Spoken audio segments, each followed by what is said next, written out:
These two grown men had never seen the Simpsons. How the fuck's that even happen? They're two grown men on a mission now, so buckle up and just strap in. Stay, tell me why I never wanna hear you say I want it that way. These two grown men had never seen the Simpsons. It's America's barley basket. Hello, hola. We're mixing it up. Hi, it is America's Barley Basket. Flawless. Episode, shut up, Nathan. Episode 126, I think, of America's Barley Basket. Me amo Marlin. And that is Nathan. Hello, Nathan. Hello, Marlin. I'm mixing it up, baby. You can't just do the same shit over and over again. You gotta add some spice flavor. That's. Did you purposely have a bicycle accident earlier today? Boy, I bet me on a bicycle is a real amusing thing to see. When was the last time you were on a bike?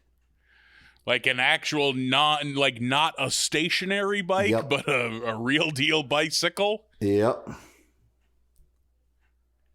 Who boy? 12 years old? I don't know. It's been that long, for sure. I mean, not that I'm out here doing a lot of heavy street biking, but for me, about 3 years ago. Really? Trash Goblin Nathan got a good deal on a bike, and I a couple times rode it to the gas station, and my undercarriage after that bicycle ride, Troublesome. They do not make bike seats for men with an ample posterior. No, there's they need a bike seat with a literal horse saddle on it is what they need. My prostate hummed for 6 hours. There was a groidal vibration. That was frankly kind of pleasant, but also troublesome. You're just like, I get it. Okay, I get why people do this. It was so traumatic to my body, my genitals sucked up inside of me. I had reptilian genitals. Retractable jennies. Yeah. Because they were very alarmed by what had just taken place. I bet if you're behind me on a bike path, you don't even see the bike seat. Or the bike. That bike seat has got a muffin top just slowly enveloping it. like a trash beam on top of a yardstick. Somehow more gelatinous. I was on a stationary bike less than a year ago, because I'll occasionally do that at the gym. I hate cardio, but occasionally I'll throw that in there. But man, you sit on a bike seat for too long and your dick falls asleep. That's troublesome. Yep, that's what it is. You're not supposed to get the pins and needles in your horn. That's case of numb picker. Yeah. Not a fan. Not a fan of having a sleepy donger. I'm not. Do you think, does that happen to everyone, or is that just a fat guy issue? I don't know, because I haven't gone around asking people. You know what I think a lot of it is if you ride bike and you're good at it, you're not sitting the whole time.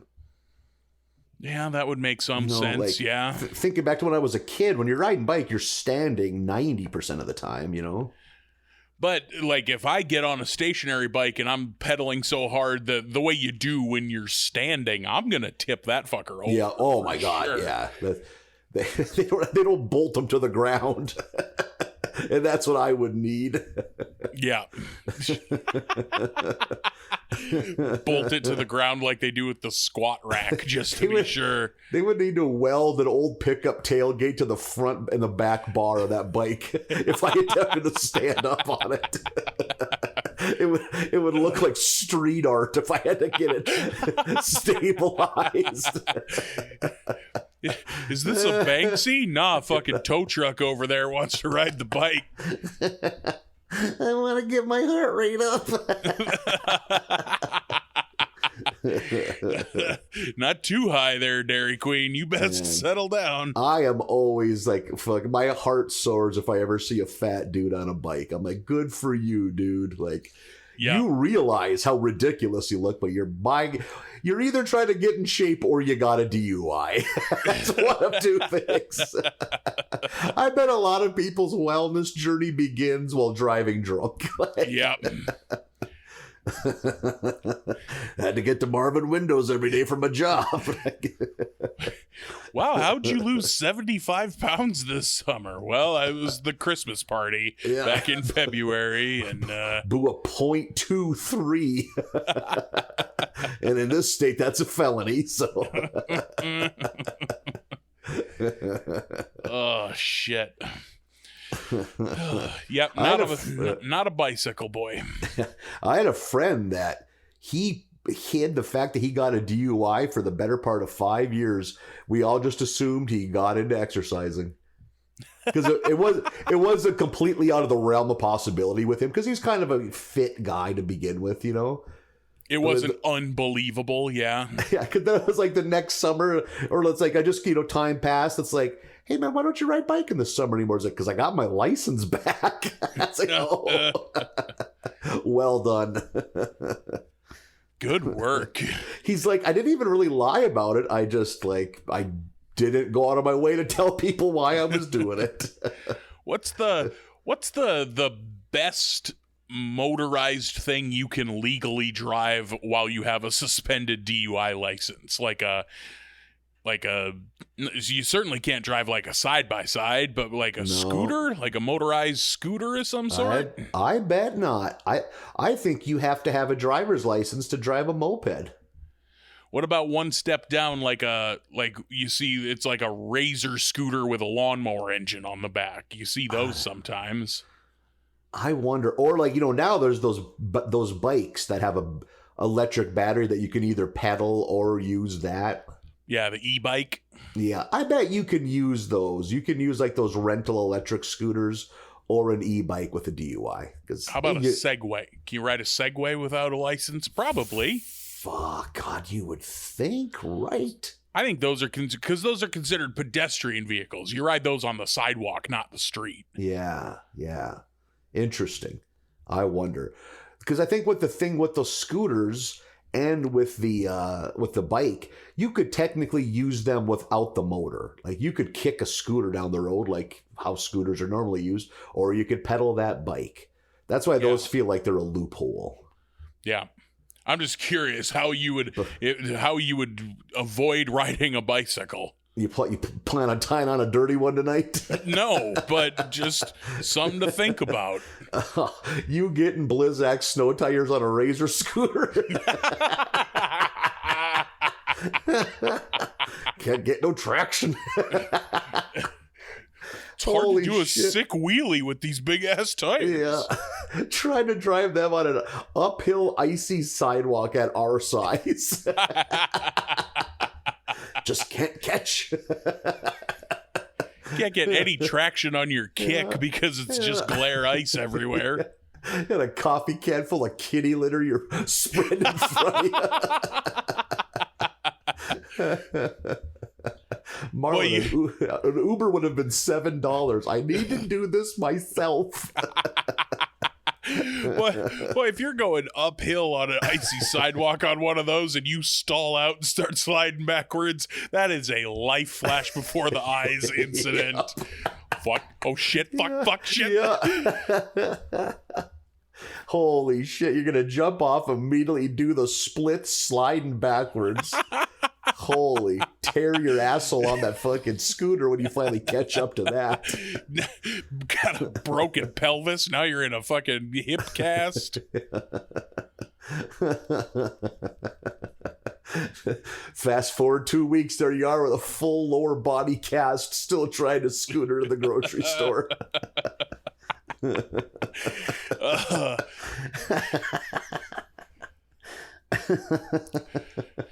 Man, I think I avoided all winter having a bad slip on the ice and eat shit fall. I think I went all winter without one. I'm gonna see if I can't keep that fucking streak going.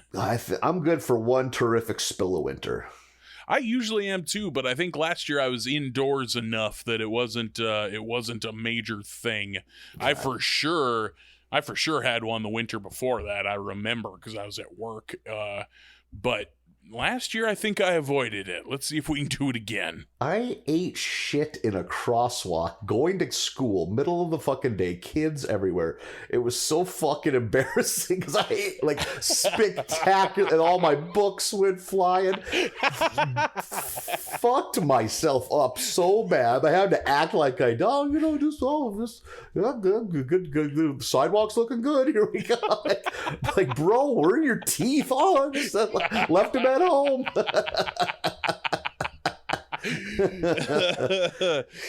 Like sitting in class, got there late because I almost died, like literally bleeding from my palm. It wouldn't quit bleeding. Just acting casual. Everything's fine. Nothing happened. Ryan? No, just really into this class. I get so emotional about fractions. Yeah, I'm with you. I could use a winter without one. The one I had 2 winters ago was one of those like I eventually fell down, but first I almost fell down 18 times. You know what I mean? Like you're like, whoop, nope, I got it. Nope, whoop, easy, whoop, oh, and then finally go down. Which is almost worse. Just fall. Just degrading. Get it out of the way. Yeah. Sitting there flailing around with your arms out and shit while you're fucking electric sliding all over the place. A fucking black swan just eats shit like the rest of us. They think you are. That doughboy over there doing the Cupid shuffle? What's going on? Yeah, I fell probably 5 winters ago, jacked myself up so bad that to this day, when winter hits, my knee will scream in agony. So that's good. It's lifelong fun. Huh. Don't have to live here. Yep. Oh, there's some places this isn't an issue. You could make it doubly better and move to a place that is A, warmer, and B, in a different country, so you could go to the doctor. Oh, I've read about these doctors. Yeah. Sounds fun. What a life that would be. Yeah. It's gonna snow this week. We're finally at winter, so winter is on the front of my mind. Mm-hmm. Gonna be fucking Game of Thrones world pretty soon. I'm done. Fun. I'm over it. I can't do it again. Oh, which I say every year. You'll be in the park making snowmen, making snow angels, just living your best life, and then it'll all be good. That's me. That's definitely how I spend my winters. I wonder how much time you would have to spend alone frolicking in a park before someone would call the cops. I wonder how long it would take me to get up off the ground after making a snow angel. It's like backing up a fucking long box pickup. You can do it. There's just more maneuvers. It's like too many flips and like too many limbs have to be planted at once. Okay. I think of that every time I gotta lay down and get if my glasses fall under my bed. This is embarrassing.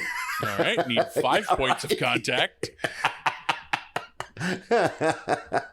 Okay, alley, rest one arm here. Okay, hand on the knee.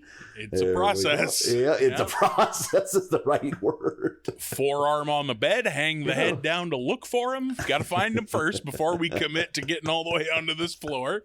I will do so much before I commit to the full lay down.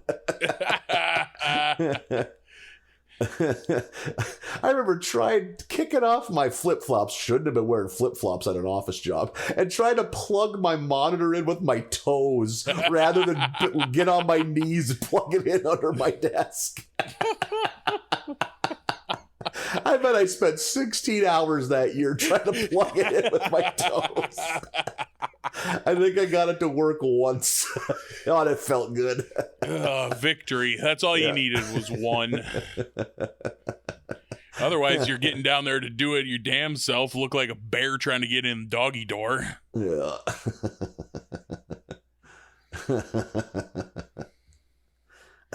It would take me longer to get on the floor than it would take for me to do 5 push-ups once I'm there. Yeah. Yeah, while you're down there, you may as well make a day of it. Well, I guess we're living on the floor today. Should have brought some snacks or I should have water. brought snacks. That's exactly what I... The little dish with some Oreos in a row. Ooh, look at that. Look at that nice presentation. Yeah, look at this. A couple Capri Suns lying on your laundry on the floor.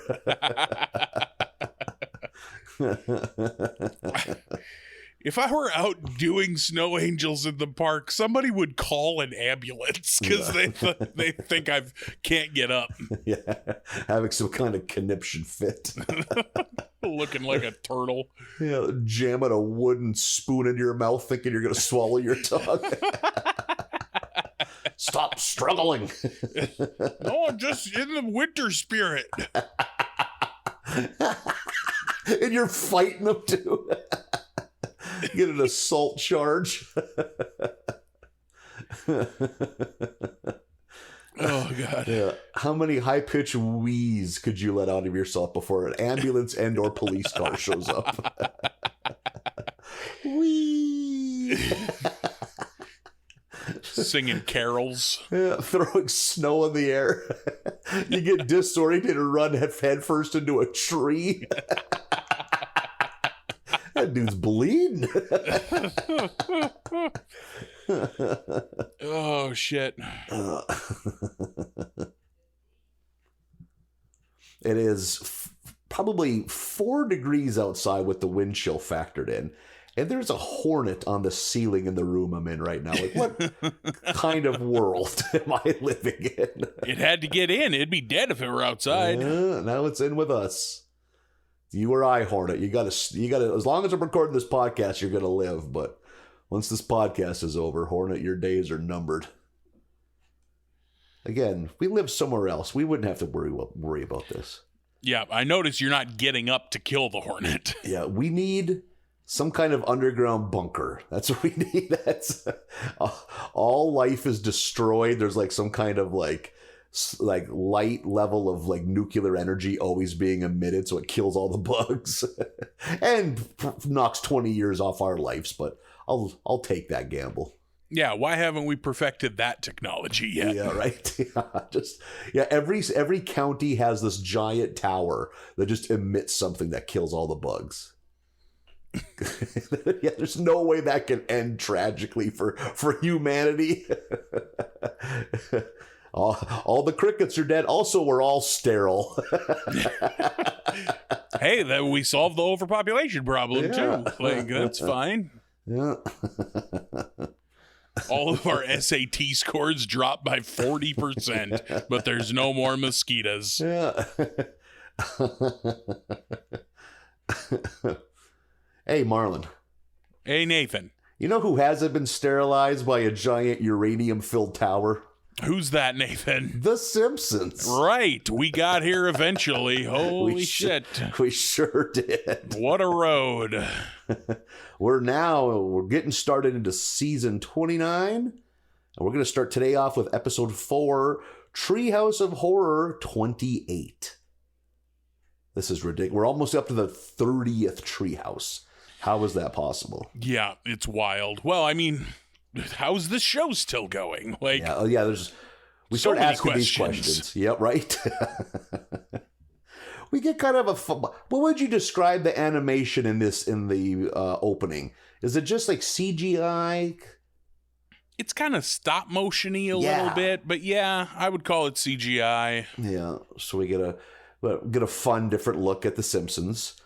And like all Treehouse of Horror, we get 3 shorts. The first is The Exorcist. Pardon me, got to get it right. Get it? Like sister. Yeah. How? You can't blow by that intro either, where they're like they're candy and they all get picked over and passed over, and then Homer like eats the fucking chocolate Easter bunny that's on the shelf. That is good. Yeah. That was fun. Does he eat its mouth to shut it up? It gets pretty violent. Yeah, because he's like, Lisa's like, oh, don't do that. And he's like, what? It's chocolate. It can't feel pain, but it's screaming. So he eats its mouth so it can't scream anymore. Man, the chocolate quality of any Easter bunny or like Easter rabbit is so piss poor. There's probably some high-end chocolate. Yep. There's probably some high-end ones out there, but we were not a high-end Easter family. God, that was some depressing chocolate.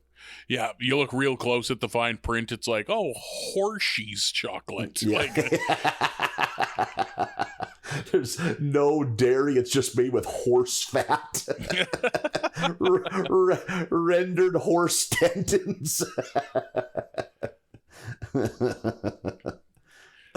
So I got a hunch that those Easter bunnies are ready for death. Yeah, I think so too. Also, usually hollow, so you're getting cheated on chocolate to begin Very with. Good. You're right; they were hollow because the chocolate isn't any good, so it's not like you're out anything. You're not missing anything. Yeah. The Easter treat is the Cadbury cream egg. I mean, that's the brother and the Reese's peanut butter egg. Yep. There are times we have hot debates on candy treats or food in general.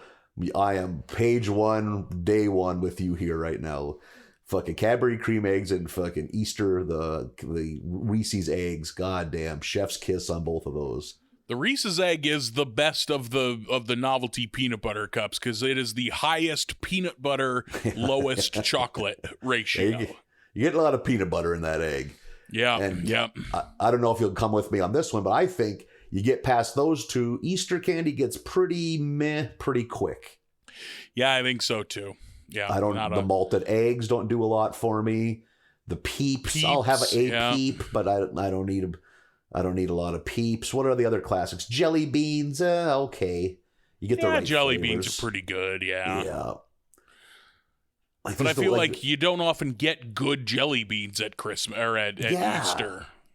Or I'd like to go to a jelly bean factory because almost all of them, if you get them mixed, there's one it's like fucking ginger flavor or something. It just doesn't fit in. It tastes like you're eating a cleaning product.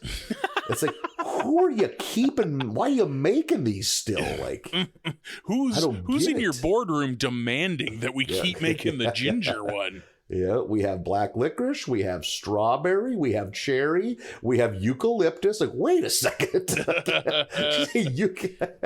He's in bed with big eucalyptus. I'm not a fan of the black licorice one, A, because I don't like licorice, but B, I don't eat a jelly bean. I eat jelly beans by the handful. Yeah. And if you got 6 to 8 fun fruity flavors in that handful and then one black licorice, you ruin the whole thing. Yeah. It's like when you're gonna make a graveyard at the soda fountain. You can't have diet in there because diet overpowers everything. Yep, it'll fuck up the whole thing. Yeah, black licorice is the Diet Coke of a handful of jelly beans. Yeah, I'm not a black licorice guy. But getting back to The Exorcist, I cannot believe we are 28 treehouses deep. I'm fucking pretty sure this is the first Exorcist parody we've had. Does that seem right to you? I can't believe it took this long, but I couldn't remember a previous one. Because that got me rattling off like the other iconic horror movies. They've almost all been done in some way. Like, they would have had to have. We got a Poltergeist pretty early, maybe even the first one. Yeah. And then like a lot of like the stuff that was like big in that time. Like I think we even got like a Ring parody. Like we got like everything feels like it's been touched on, especially for the big hitters. But somehow Exorcist had just been escaping it. But now we're here. It begins because for some insane reason, Homer purchased a demonic totem named Pazuzu off Amazon. Yeah, got a Pazuzu statue. Yeah, like, and is Pazuzu, like, is that name used in The Exorcist? I don't know that it's used in The Exorcist, but I have for sure heard that name in a horror movie before. That's what I was wondering. It's like, do I know that from The Exorcist? Like, I haven't seen The Exorcist in probably 10 years at this point. Yeah, it might be 20 for me. One thing I love about the Treehouse of Horror is like how they like logic is so thrown to the wayside to get the stories up and running. Especially because we only got like 7 minutes per story, so like they gotta just get to it. Yeah, like the dumbest shit gets done and nothing is said about it. Just treat it as like that makes sense. Let's roll with it.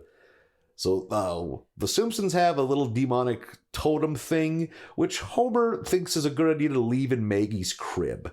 They go downstairs to host, I guess, like a Halloween cocktail party. It's like for the adults. Maggie ends up levitating downstairs. Clearly Pazuzu is inside her. And she promptly kills Mrs. Lovejoy. Like, kinetically, would that be the right term? With like a fireplace poker. So, good and violent right away. Good and now they realize something's up. Maggie's all goofed up. Maggie locks all the doors and windows again mentally and announces that no one leaves alive in a very sinister, deep man voice. She reveals that Dr. Hibbert's having an affair with his nurse, and she kills him with his own thermometer, which... That's fun. Loving the violence right off the bat. Yeah, we get some good gore in this one. Yeah, we had a run there where, boy, like there was not much violence. Like, there was a lot of pretty tame tree houses there for a long time. Because it went really violent right out of the gate, too, like way back in like tree houses 1, 2, and 3. Yeah. So they don't know what to do with Maggie. Eventually, they get her tied down. I think Ned helps. Like they got her kind of tied up in her crib, like each limb. I think kind of like they did with the girl in The Exorcist. Like each of her limbs is held down. Yeah, eventually, each tied to a bedpost with Bible ribbons. Is that what it is? Yeah, because that was Ned's idea, and then she telekinetically murders Ned. Yeah. Ned is not long for this world. Eventually, a priest is called in, and he does successfully remove the demon. But just like in The Exorcist, that doesn't mean the demon's gone. It could jump into a new host, and that new host is Bart. But he immediately, once he gets inside Bart, he immediately announces, "This boy has the darkest soul I've ever seen. This is worse than working for David Schwimmer." Which, what a weird time in history to be dunking on David Schwimmer. Yeah, I didn't care for that joke. I was like, okay, did you pick a name out of the fucking hat? Was something you get going that this on? Is during the Trump administration, right? Yeah, like was he in the news? Did it turn out David Schwimmer was a son of a bitch to be around? I have no idea. Like the fucking second most forgettable member of the Friends cast. Like let's throw Dave. I wonder like how confused he was when he got a text message. Like, yeah, hey man, they're dunking on you on The Simpsons. What? So Bart just learns to enjoy having the demon inside him. He grows some little horns. Homer teases him about his horns, and that causes Bart to shoot his horns almost like fucking elk antlers through Homer, and that's kind of the end of that one. I can't believe you flew right past the whole exorcism bit with the priest bringing in that leprechaun. Like he's this Irish priest, and he opens his satchel, and he's got a leprechaun in there. Oh. And it's the Simpsons leprechaun that like tries to fight him. So he puts it in a Ziploc bag and seals it. And the leprechaun's in there just fighting to get out. And slowly the bag starts to fog up. And he just like passes out and slumps over in that bag. For a little foreshadowing, the leprechaun makes a quick appearance in a later episode that I really enjoy too. And then that priest also is like, because they're like, I don't know about this exorcism thing. And the priest goes, oh, come on. If you can't trust a priest with a child, who can you trust? I was like, aha, Simpsons. That's funny. Zing. Here's one for you. When do you think the leprechaun first made an appearance? Was it in a treehouse? I think it was in a treehouse. Has it appeared outside of a treehouse? Oh, I'm sure. Maybe in a throwaway capacity, but I'm sure it has. I think so. I bet it's been in 5 to 7 episodes through the years. Yeah, it's showed up enough times that you recognize it. Like, it's there. There's the Simpson leprechaun. Up next is Coralisa, which I'm assuming is a play on Coraline. I have never seen Coraline. I have seen Coraline, and outside of... So Coraline is about a girl that finds a secret door in her house that leads to an alternate family where people have buttons on their eyes, and that's literally all I can tell you about Coraline. I don't remember fuck all about Coraline. Is it meant for kids? I assumed it was. I think so, but I also know plenty of, like, kind of alt adults my age who love Coraline. That sounds right. Yeah. The same crowd that's buying a lot of Nightmare Before Christmas merch also loves Coraline. Absolutely. That all adds up. One thing that I really enjoyed starting off, they're in the kitchen, is that the stories are bleeding into one another when Maggie announces, or that Marge mentions that Maggie still has a touch of the Pazuzu, and she fucking vomits. So much puke. God, I got a kick. Still has a touch of the Pazuzu. It goes on for so long. Yeah, I enjoyed that. So fucking breakfast is a no-go because the house is flooded with vomit. Lisa retreats to her room wishing she was in a different family. And while she's in there, Snowball 2 discovers a little secret door. And Lisa uses the line, "We don't have smoke alarms, but we have secret doors." And Homer, somewhere else in the house, announces, "Smoke is its own alarm," which, God, I got a laugh out of that. I wrote that down as well because that joke was so good. Yeah. I think part of why I like it is I kind of get the logic. Like, I kind of agree with Homer. Yeah. Like, yeah, okay. Yeah, I see. Like, no, you're wrong, but I see how you got there for sure. Smoke is more like a sleeping aid. Smoke is its own alarm is a very good sentence. So Lisa and Snowball enter this doorway, and we discover while they're in this weird, I don't know, in-between world, that Snowball can talk. Yeah. And I think it's asked, well, like, have you always been able to talk? And I think Snowball mentions that they don't do it in the house because they don't want the dog to feel inferior. Yeah, because the dog can't talk. Yeah. Snowball played by Neil Gaiman. No shit. Yeah, who I think has shown up on this show before voicing himself. As himself. Yeah, that's an interesting choice, yeah. I've never read anything he's written, and I feel like I should. I've read a handful of his comic books, but they're the kind of comic books, if you just read one, you're fucking lost. It'd be like just picking a chapter out of the middle of a book with 50 chapters. Right, yeah, you got to read the whole thing. It's like, wait a second, I'm missing fucking everything here. That Sandman show got picked up for season 2. I know people liked season 1, so. Yep, I was just going to say, I bet a lot of the same people that like Coraline like the Sandman show. It's also kind of has an emo vibe to it, I have a feeling. Yeah, I feel like the people I see talking positively about Sandman probably also enjoy Coraline. Yeah. Snowball tells Lisa that they're about to meet her other family. She goes through another doorway that's at the end of this tunnel, and they enter the Simpsons house, but the animation is now into that kind of a similar CGI style from the beginning. And I'm assuming that this looks a lot like the Coraline cartoon. And this is where we get to see it's the Simpsons, but they, like you mentioned, they all got buttons for eyes. And she finds out that they're going to sew buttons under her eyes if she wants to stick around. She ain't about that life, because who the fuck would be? And so she immediately goes back in the little door, does this and that, and she gets back into her life with the animation that we know. And then she just realizes how much her life sucks. I think it's Homer comes in and he's like, "Hey, while you were gone, I had to kill a snake with your saxophone." It's such a good, ridiculous Homer thing to do. And then it's a quick cut to her back in the alternate Springfield, and she's like, "Yep, sew me up. Put those goddamn button eyes on me." Bart eventually figures out where she went. He decides to follow Lisa. He also gets the button treatment. Now the kids are gone, so Homer and Marge go in there, and Homer dicks it all up once he gets there. He meets everyone. He accidentally kills a couple of them, right?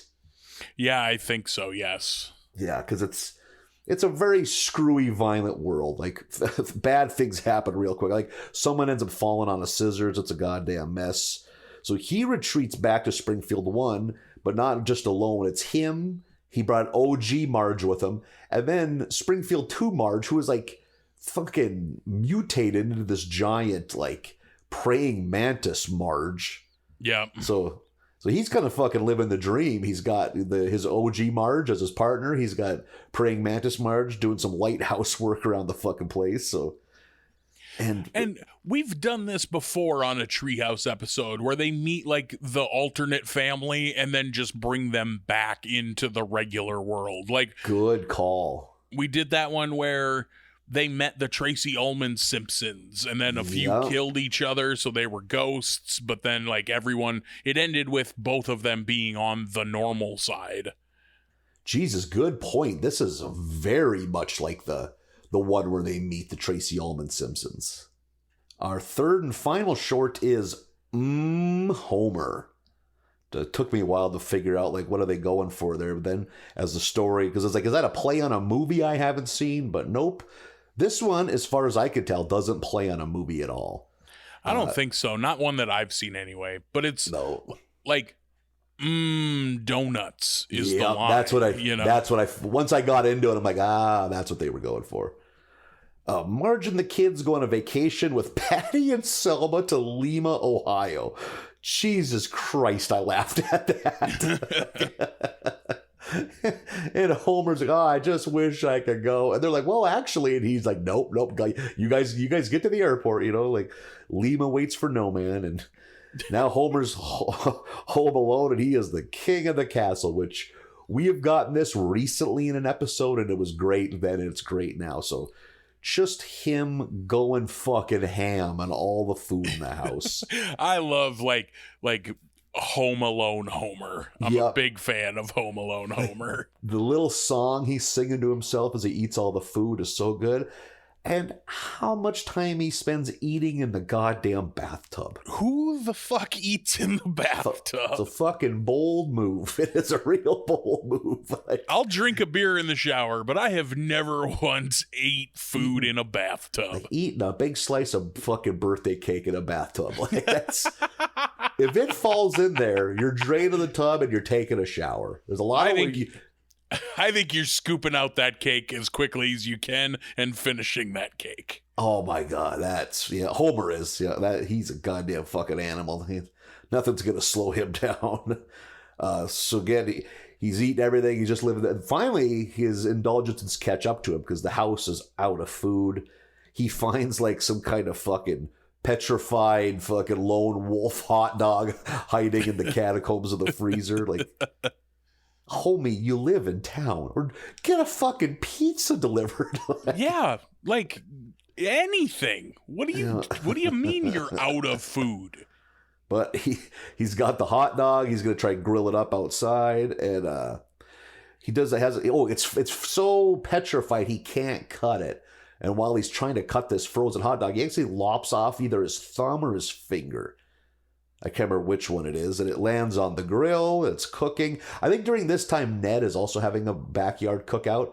And he distracts him and he forgets about the thumb. And when he turns back, the thumb is cooked all nice and crisp. And Homer, being fucking Homer, he can't resist it and he eats it. And turns out Homer tastes great. And he can't resist eating the same finger on the other end. It's like, hey, why not lop it off? So you're back to being fucking even on each side again. And we now see where this is going.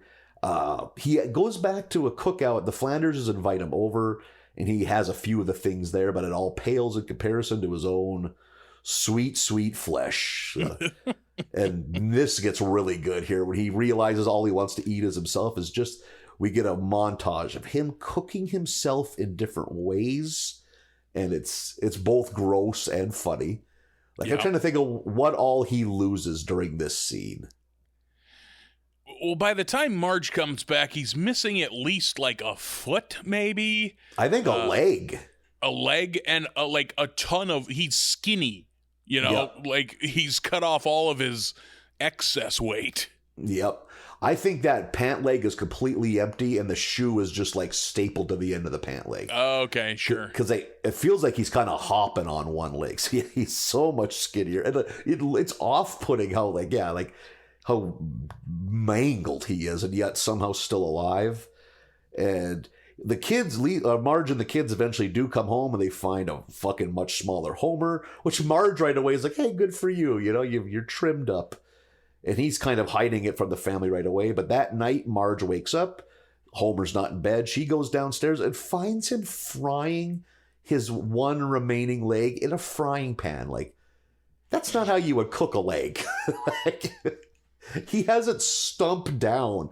How is that going to cook the foot, I ask you? Right. Like, that fucking thing stands 3 feet tall on that frying pan. It's a hell of a visual. That's an oven thing for sure. Yeah. Like, you can't cook something 3 feet long in a skillet, you know? Yeah, that is an oven. Yep. Or like some kind of stove, or some kind of like countertop cooker, or a backyard pit, or a spit roast. Like, you got to do something. I have a hunch Marge didn't leave with the kids because he was cooking it wrong. I think it was just the fact that he was cooking it. So the Marge and the kids have moved out. They try to do marriage counseling, and that's when she actually walks out. She gives them a chance to go to counseling. So Chef Mario Batali enters the situation, and he explains to Homer. I don't think we even hear him talking, but like we just know that he's letting Homer know what his plans are, and Homer's all about it. The next thing we see is he's cooking fucking Homer's head, which another good gory visual. Marge and the kids, where are they staying? I'm trying to think if it's like the same depressing apartment complex, or are they staying at Patty and Selma's? No, it's a different depressing apartment complex. I think it's called like Separated Acres condos or something like that. It's not the same one that the men go to. Yeah, I think you're right. It's similar but different, yeah. And while they're there, they get a letter in the mail that convinces Marge and the kids to return home. And they find out that their house is now an upscale restaurant called, I think, Chez Homer. That sound right? Yeah, that's some kind of French hoity-toity shit. Mario passes on Homer's final words. I failed as a man, but I succeeded as an ingredient. Which that's a great line. Too. Yeah. The only thing I can think of, this reminded me of a really gnarly Stephen King short story called Survivor Type, about a dude who's on an airline crashes, and he's the only survivor on like a desert island, and it's just him. He's a surgeon, and it's him cutting off all the pieces he needs and slowly working his way down like to more vital parts. So, like, eventually he's got like no arms, or one arm and no legs, and is like deciding like, how bad do I need, like, you know, whatever, like insert body part here. I've heard of that story, but I've never read it. I need to get a collection of short stories. I've always heard such good things about Stephen King's short stories, but I've only ever read the novels. No shit. Yeah, I'm a believer that his best work is his short stories. And that's kind of how that one ends. Yep. That's the wrap up on that one. Something that's rare right now, or I mean, fucking might even be rare for Prime era Simpsons, like Golden Age Simpsons. Not a weak one in the bunch. Right. Yep. Of the three, like none of them kicked me in the ass laughter wise, but they were all solid and interesting. Yeah, I liked the Exorcist one quite a bit, and I liked this last one quite a bit. The one in the middle was fine. Yeah, the one in the middle, yeah. I think it would help for me if Coraline meant anything to me. Yeah, if you liked Coraline, or even at least just knew it, maybe you would like that middle one more, yeah. Yeah.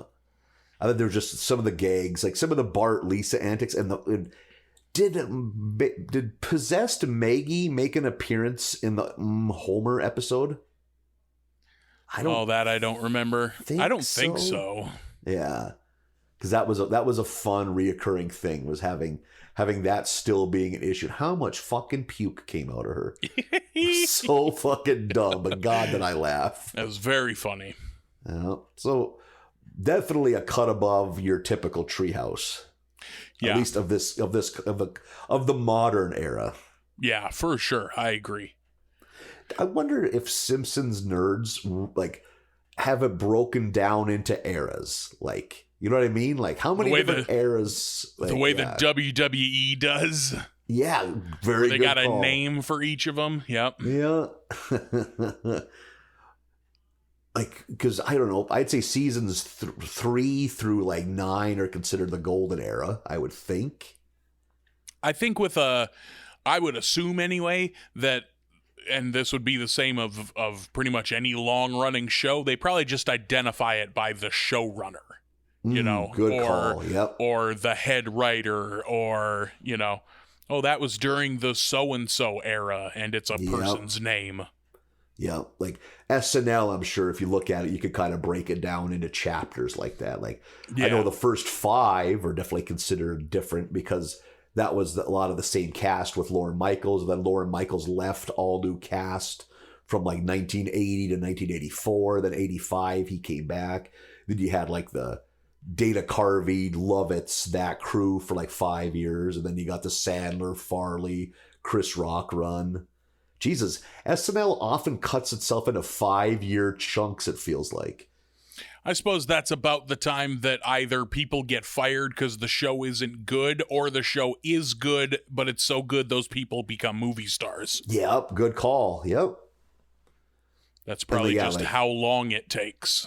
Yeah, I think about a lot of the people that became movie stars. Often it's a 5 to 6 year run on SNL. I think some of them that really love it kick it out like what's her name that just left? Is it McKinnon? Kate McKinnon, yeah.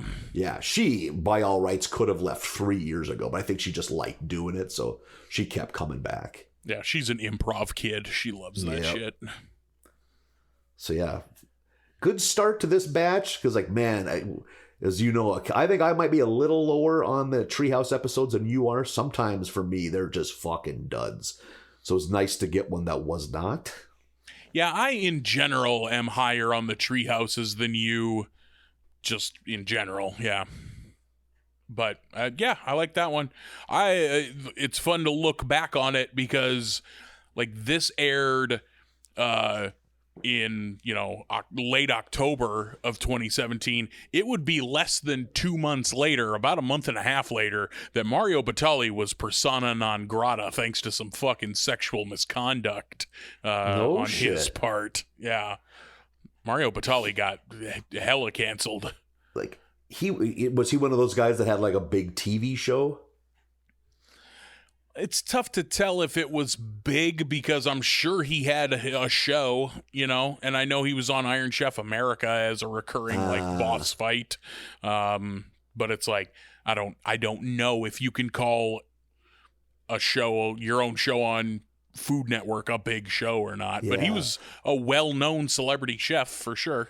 Okay, I what I'm guessing is there's the well-known chefs, and then there's the Rachel Rays and the Emeralds that like cross over where they have like an afternoon network talk show / cooking show. Like, that's probably the highest of the high for a celebrity chef, I'm guessing. Or you go the Gordon Ramsay route and have reality shows or competition shows, or both with him, you know? Yeah, you scream at a 19-year-old girl till she has anxiety diarrhea. Yeah, exactly. If you say fuck in a British accent enough, they'll give you your own shows. He's a very good guest on Hot Ones. Yes, he is. I like him on Hot Ones. Because I assumed every grizzled chef had eaten all that fucking shit so much that it wouldn't bug him, but he gets his ass blasted by the spiciness. Yeah. Like, and he leans into his shtick of being angry, so he's got like such a temper about it. Yeah, like, And I like that he's bashing the wings the whole time because he's like, it's like, these taste like shit. Like, not only is this hot, but it's not fucking good, you know? Yeah. I know one of the hot ones that they get towards the end, everyone says this tastes like shit. And I've had friends that have bought it and like, this is garbage. This is just like poison. Like, it's da bomb and it's in the number 8 slot. Yep. You're exactly right. Yeah. I love that show. So have you ever had that? No, I haven't. I've had a few. In my fridge right now, I have a handful of sauces from the show, but I've never had that one. Are there any that you have that are so hot you're like, well, this is going to sit in here forever because this is just punishment? No, I've only ever bought in one hot sauce that was like so hot that I was like, I'm going to throw this away. And I bought that just here in town. I don't remember what it was, but it was one of those where it's like, this not only is so fucking hot, but it tastes like Windex. Like, this tastes horrible. You know, you're clearly just proud of how hot you made your sauce because this tastes like dog shit. It's like, congratulations, you made poison. Yeah, exactly. Like, I have all this shit under my sink if I wanted to put this on eggs, you know? I mean, if you just want to get sick, I could make that happen. Yeah, I can make myself sick right now. I don't want to break. I have all these Cascade pods in this kitchen. Bottoms up. Just fucking poke a hole in one and do it like a Jello shooter and be done. We'll save that for your frolicking in the park. Yeah, we'll save it for my big snow day. Yeah. Get all fucked up on Cascade. We're gonna have to get a different breathalyzer. This thing is reading tilt. Shit. Boy, how much laundry detergent or dishwasher detergent have you had today? Just a couple. Yeah.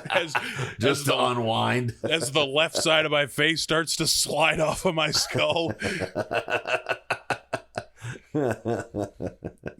Tried to push it back up with my hands. Yeah, it's just, no.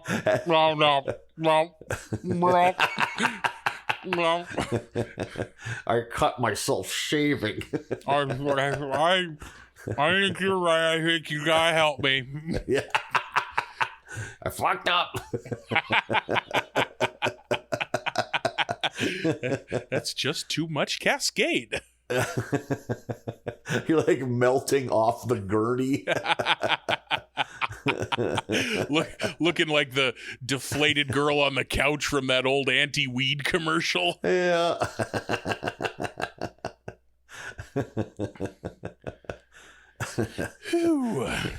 Need to call a chemist or something. Gotta get a wizard in here and reinflate this boy. Yeah, I took an 18-month EMT course in Wahpeton. I am not ready to deal with this. No one told me there'd be so many melting ones. This is his third call like this in a row. This guy got pissed off a wizard or something.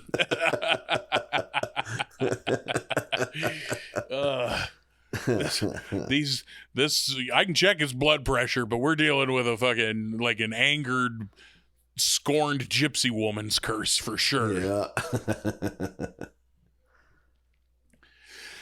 Episode number 5 of season 29 is Grampy, Can You Hear Me? Grampy's a good term.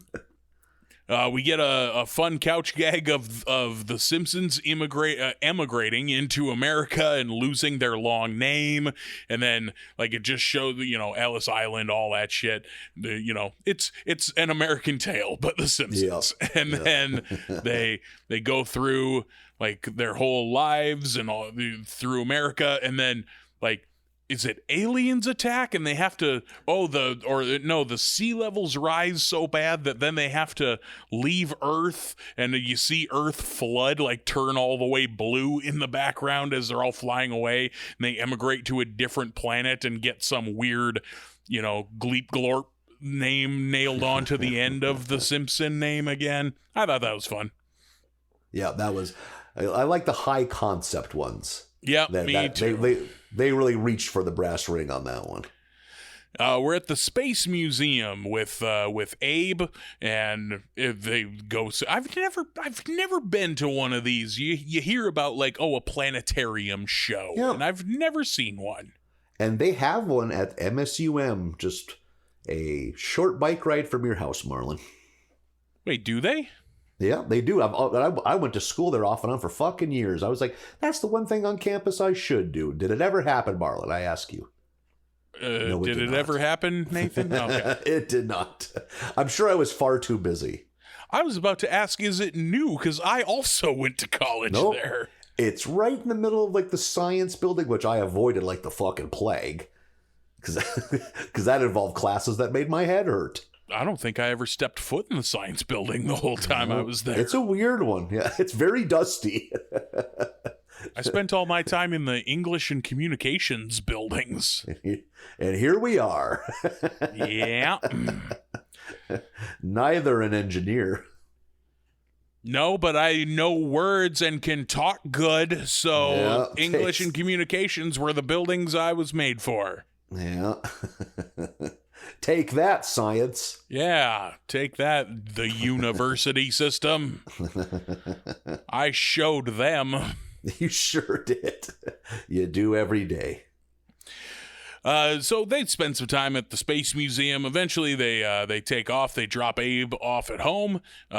Is it his birthday? Yeah, I think it's his birthday. Yeah. And he's going through the halls, and that's when I don't know if does that guy have a name? The old Jewish character? I don't think so. Old Jewish grandpa.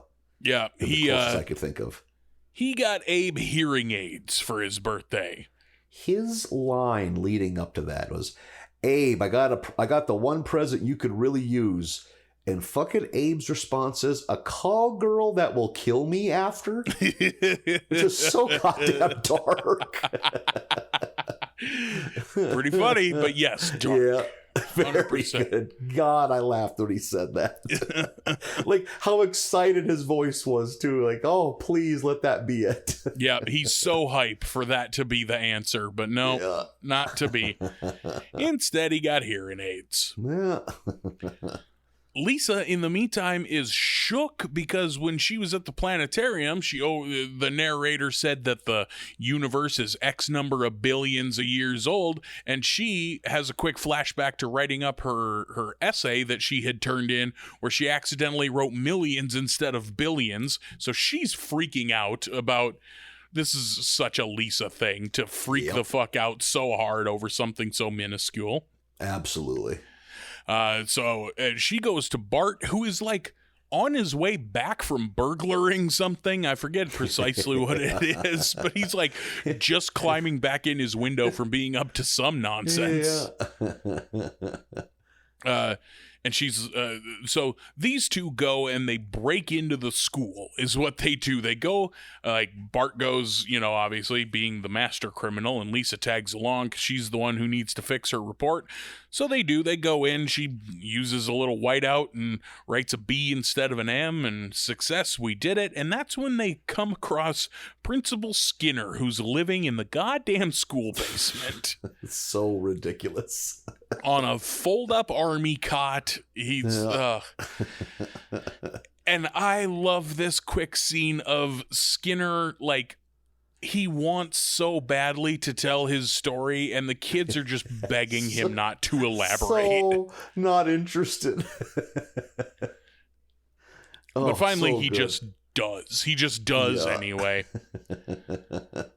Explains that he in his youth had been a drummer and always wanted to be in the Ohio State marching band, which is so specific. Yep, right. So great. Yeah. To the point where he like wrote this huge essay and then had like flip cards of like whatever you call the routines where the marching band makes a shape on the field that moves. It's like in flip book form.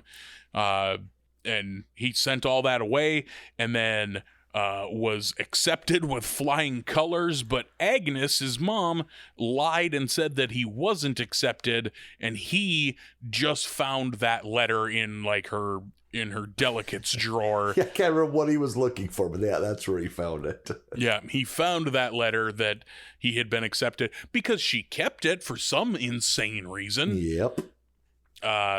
So now he's pissed at his mom because she lied to him all those years ago, and now he's living in the school. I really like this Skinner B story a lot. Oh my God. I love this episode, but I'll save it. Abe has this hearing aid now, and he turns it up and can hear all of the horrible shit his family says about him. When he's standing in the kitchen and they're just like talking out of the sides of their mouth, like, maybe if we don't move, he won't notice and leave. Like, Jesus Christ. Like he's a dumb animal. Oh. So Abe's like, fuck these guys. He's mad, but also sad. That's how they talk about him when they think he can't hear. And I bet, it dawned on me at this point, I bet that if you had a hearing aid and just sat around and listened to people, you could hear quite a bit of bad shit. I wonder, yeah. Like, maybe not from your immediate fucking family, but like, if you went out in public and turned your hearing aid up, I bet, maybe this is just anxiety talking, but I bet you would hear all sorts of people talking shit on you. I wonder, but I bet like part of it might be if you turn it up to hear shit, if someone next to you farts, it'll fucking cave in your skull, you know, like, or at least startle you real bad. Yeah. That's it. That's what you get. That's your punishment for eavesdropping if you have a hearing aid. Yeah, so someone's fart will bounce around your skull. Somebody barks ass next to you and you flinch so hard you fall off the park bench.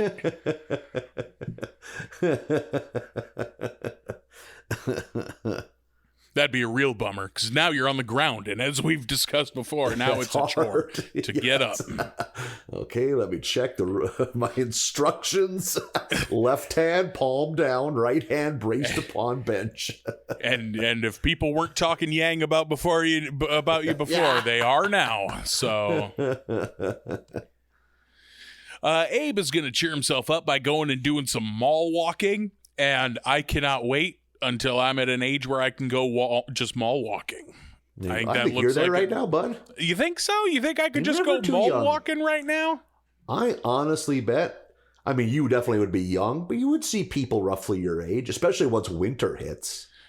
I don't think so. I think you don't see anyone mall walking who's under the age of 70. Bro, I was just in the mall. I saw probably like 50-somethings. And this was in the summertime. Why wouldn't you walk outside? Because it gets cold, baby. I mean, in the summertime. Oh, in the summertime? I don't know.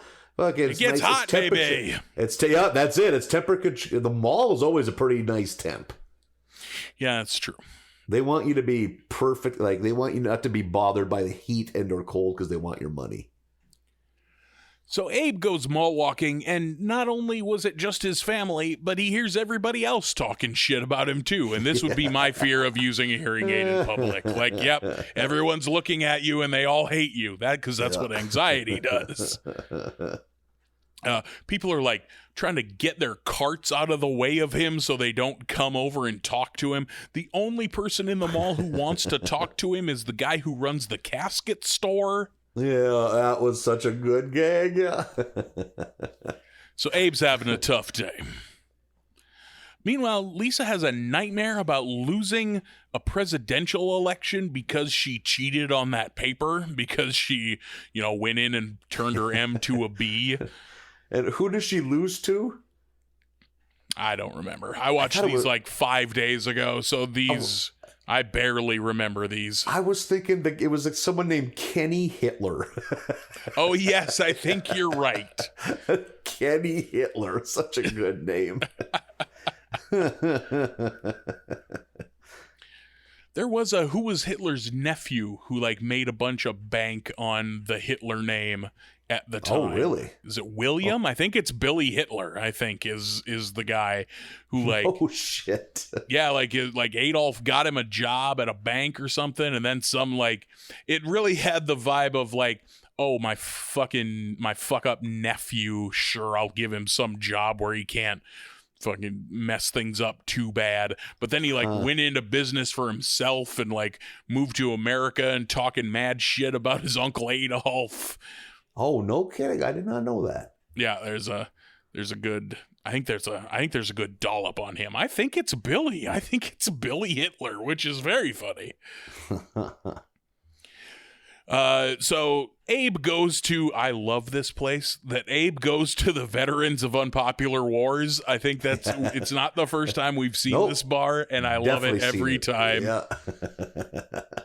So which war is Abe's? Korea? What war is he supposed to be a part of, I wonder? We've seen Abe in earlier episodes serving in World War II. That's where the fighting hellfish or wherever that was comes from.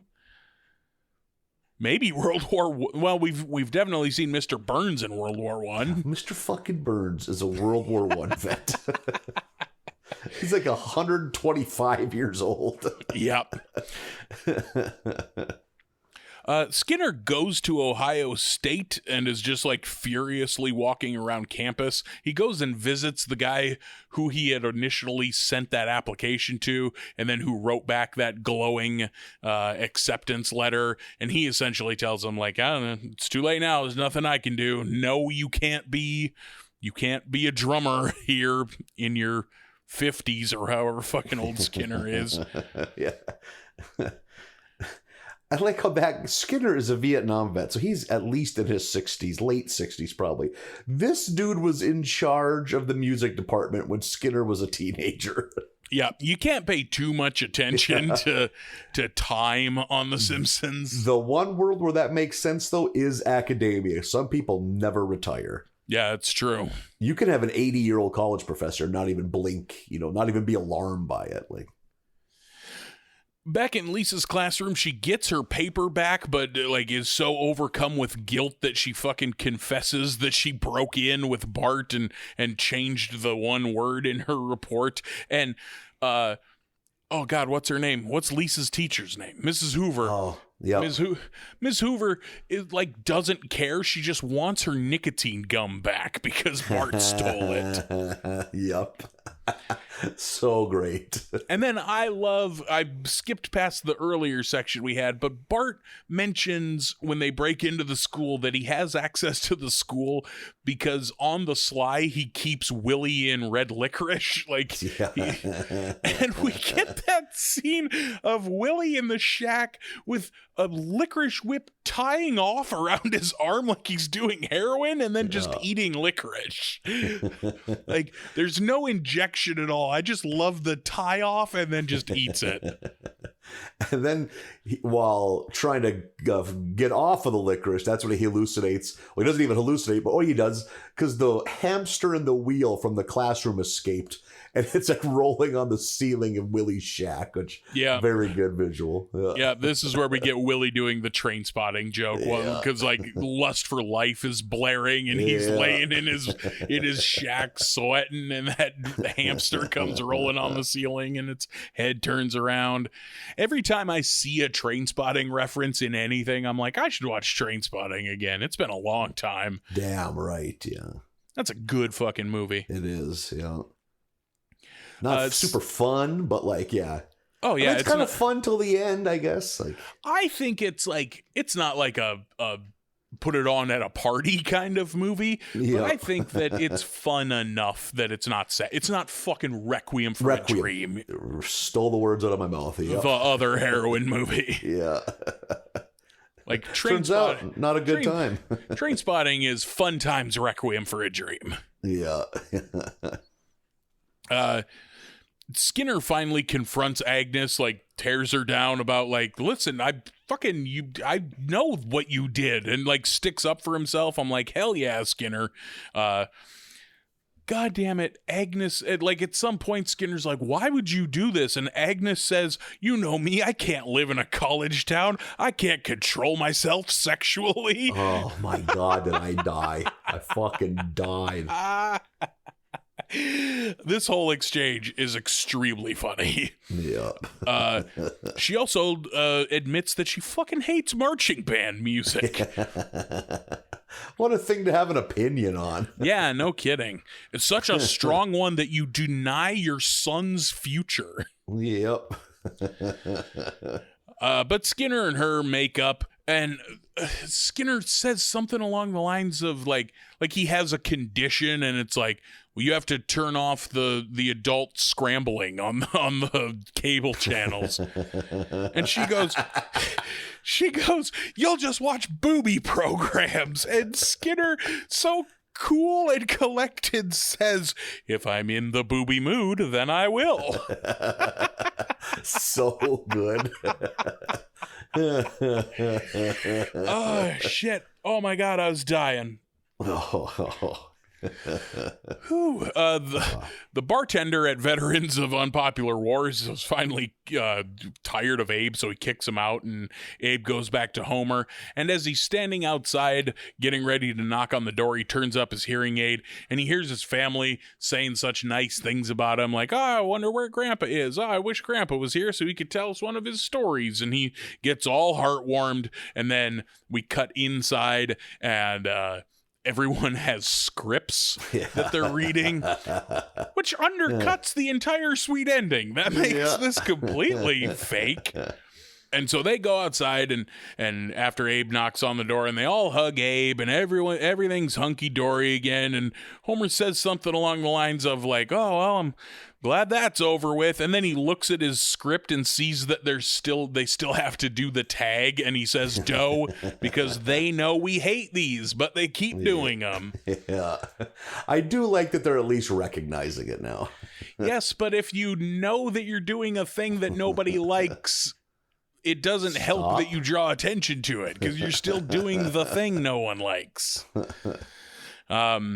And then the tag is Agnes and Skinner watching Game of Thrones, and she doesn't know who anybody is or anything. And she's like, do they show the boobies on this program? And he's like, not since they started getting Emmy nominations, which was kind of the case and is pretty funny. They started dialing back that shit once they started getting ultra popular. Like the amount of nudity on that show is like a direct mirror image, the graph line of how popular they are to how much nudity's on that show. Like as one goes up, the other goes down big time.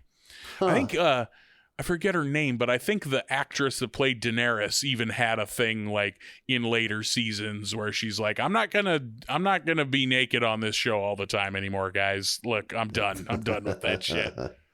I think that show has Bush in the first episode. Like, no shit. Yeah, they had that show was just hey, here's titties and dongs.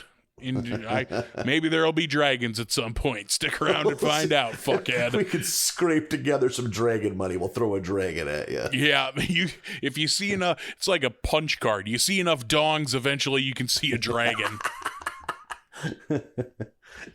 These gross freckled dicks.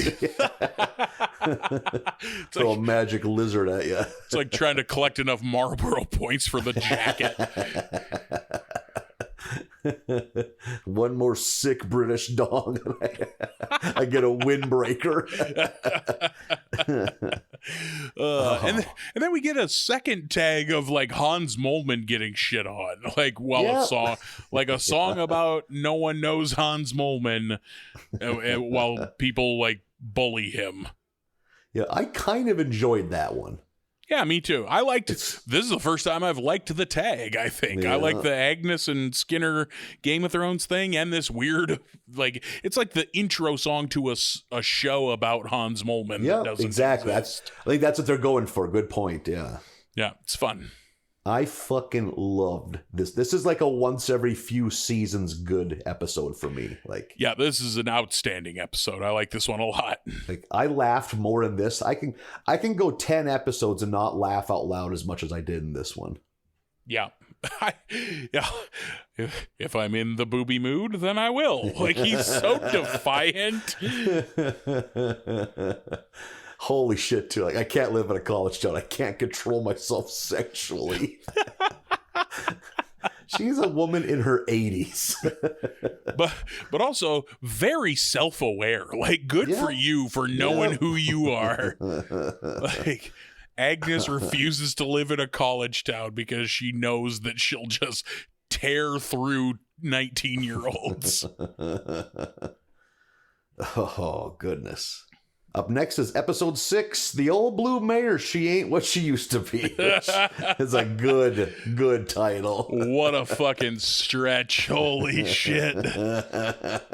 Which we've had people sing that song on this here television show. I think of that like the old Jewish man singing Old Gray Mare, She Ain't What She Used to Be on public access television from season like 2 of this show crosses my mind fairly regularly. Like at least once a week, I will be sitting around minding my own business and I'll just hear Old Gray Mare, She Ain't What She Used to Be while that guy dances what she used to be. with no pants on.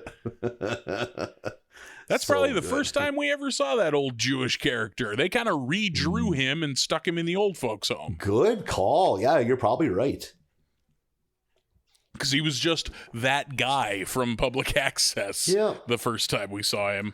And eventually, he has become more popular than Jasper, or more widely used than Jasper. Totally. Yep. We see him way more than we see Jasper, probably, or Molman at this point. Yep. I would say so, yeah. So the episode begins. Springfield has repurposed the old failed monorail, which great to see the monorail back in the storyline. Awesome. Loved it. Yeah. I think it's been repurposed on what they call a Sky Park line. Because it's mentioned that they ripped it off from New York. Do you think this is a real thing? I would. If you told me this was a real thing, I'd believe it. If I saw like a fucking one of those like 60-second doc kind of videos come across my Twitter feed that was like, check out this park. It used to be a train line. I'd be like, okay, sure, totally. It's a great idea because like those things are so humongous, those elevated train, like some of the platforms and shit. So it's like, look at them go making it into something else. Yeah. So we get a good appearance of the teen delinquent girl who may have appeared in all 3 episodes so far in this batch. She's definitely becoming more regular, it seems like. Shauna, good pull. Yep.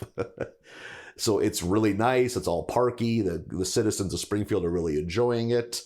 Until I think it's Mayor Quimby in like a PR move accidentally like electrifies the track, which causes an old monorail train to fire up and destroy everything.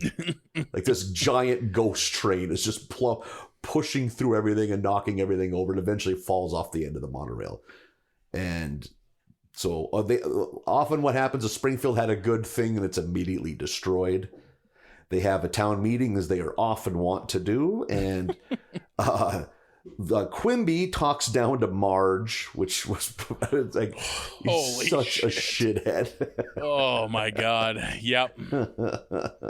Does he have her help like give out cake or something like that? Yeah. Why don't you? It's something along the lines of, why don't you help serve cake while the men talk? Like, oh boy, Mayor and Quimby. She does. Yep. She's so angry, but she's still trying to. No one will serve cake better than I will. She is so full of she's full of enough rage she decides to run for mayor. I think she combines forces with Lindsay Nagel, the gay hairdresser, and Professor Frink. That sound right? Those 4? That sounds right, yeah. There might be one more in there, but yeah, that's essentially her campaign team. Because I think they meet at the hairdresser's salon. That's where they're having this first meeting at. Yeah. And they devise an election strategy for Marge, because Nagel's very devious and very powerful. Like, so she has a plan already. During a town hall debate, Marge promises to put out the tire fire.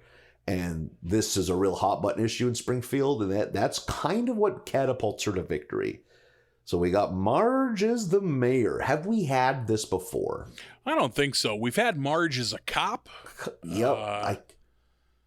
I don't know. Or was maybe Homer mayor once? I can't remember. I was about to say, I have it in my head that maybe Homer was mayor once. Maybe I'm wrong. But for sure, Marge, this is new for.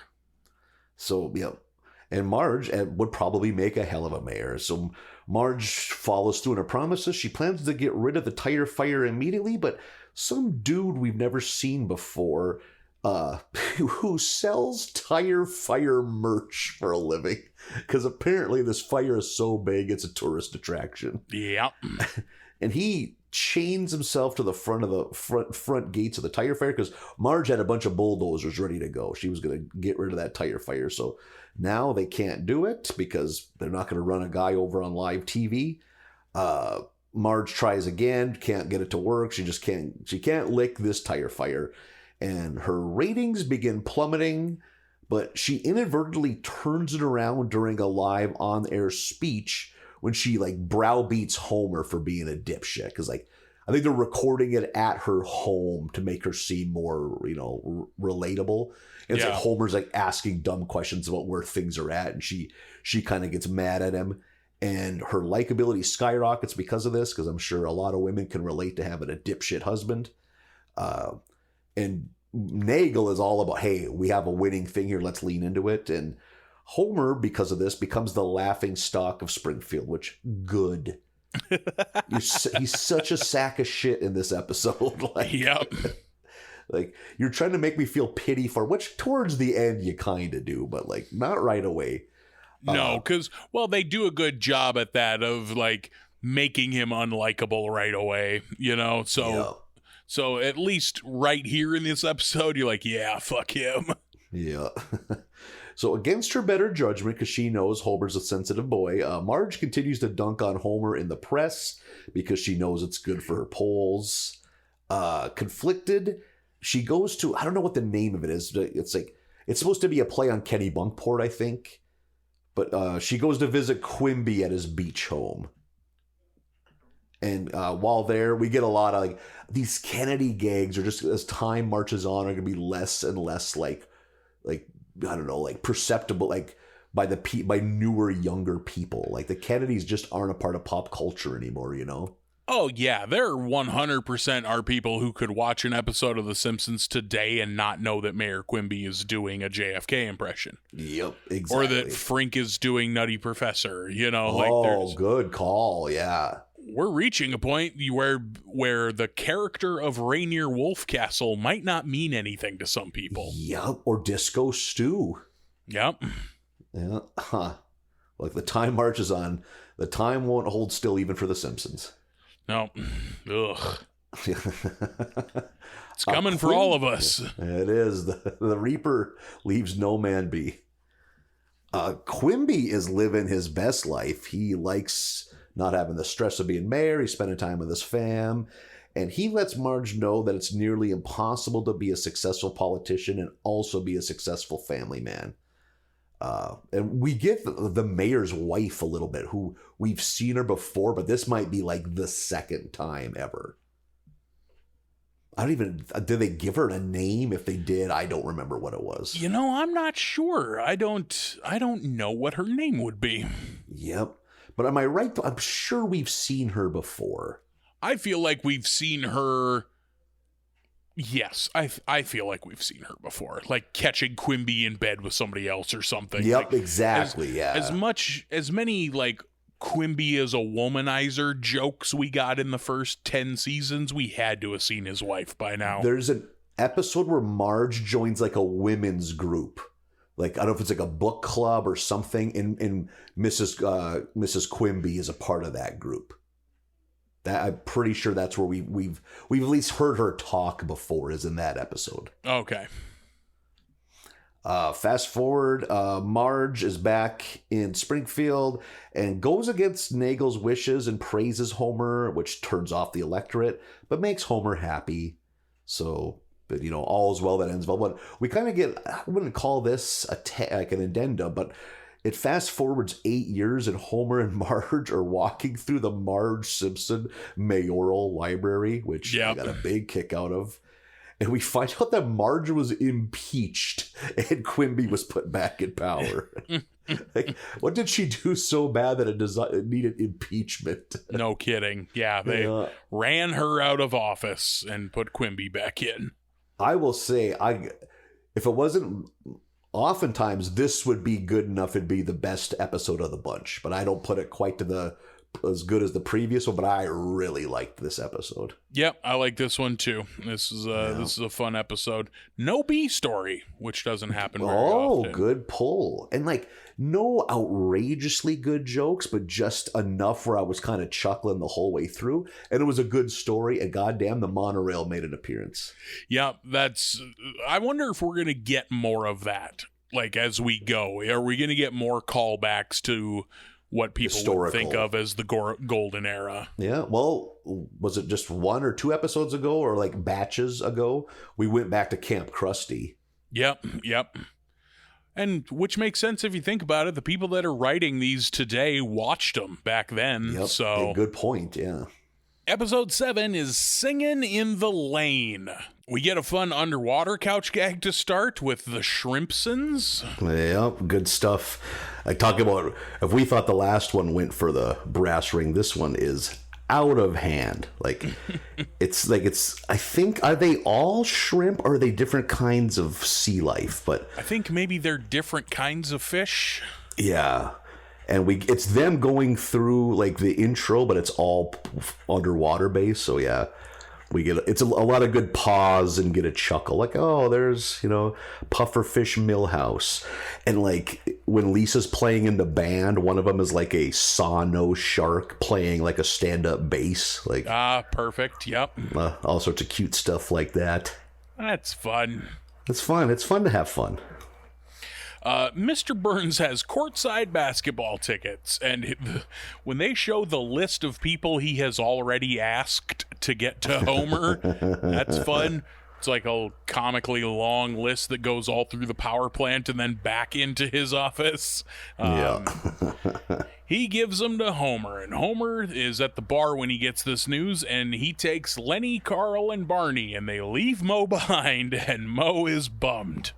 Yeah. You guys need to include Mo in more things because he is on the edge of suicidal all the time. Yeah. You guys can't leave Mo behind like they're this. For like spending so much time with him, how are they not more cognizant of the fact that he is one bad day from killing himself all the fucking time? All the time. Every day there's a risk that it's Mo's last day. Mo feels all left out, and he's bummed, of course, but he jazzes up the bar, and now he's a nice guy, but there's a little ulterior motive, like he points out the Pin Pals photo that he rehung up. It's like, remember, this is another one, much like the monorail last time, of hey, remember the Pin Pals episode? Let's use that as a jumping off point. And like I said before, maybe we'll see more of this. Maybe we'll see the Barbershop Quartet. Oh, yeah, I forgot about that. They won a Grammy. Was it Ringo Starr that punctuates that episode, or George Harrison? Which Beatle was it who drives by and sees them singing on the roof and is like, oh, whatever, it's been done? Is it the B Sharps? Yeah, it's the B Sharps is the name of the group. I forget which Beatle they crowbarred into that one back I think it's Ringo. Remember back when we crowbarred the Beatles in every chance we got? Wow, what a kindler, gentler time. So the bar's all nice now. Mo really making a production of like, remember the Pin Pals? Remember how much fun we all used to have together? And they decide they're going to fire it back up. Except now the team is going to be Homer, Lenny, Carl, and Barney. I think at one point Mo even mentions like oh, Apu never comes out bowling anymore because I think he said because he has that octopus, meaning the 8 kids. Yeah. They want Mo on the team, but Mo can't because he has like tap pull tunnel syndrome or something like that. Some manner of wrist injury from working the bar tap all the time. So he's going to be the coach instead of one of the four players. So Homer, Lenny, Carl, and Barney are the players, and Moe is the coach.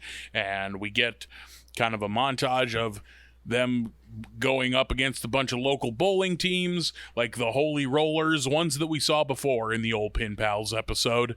And they're going to the state finals in Capital City because the boys are very good bowlers.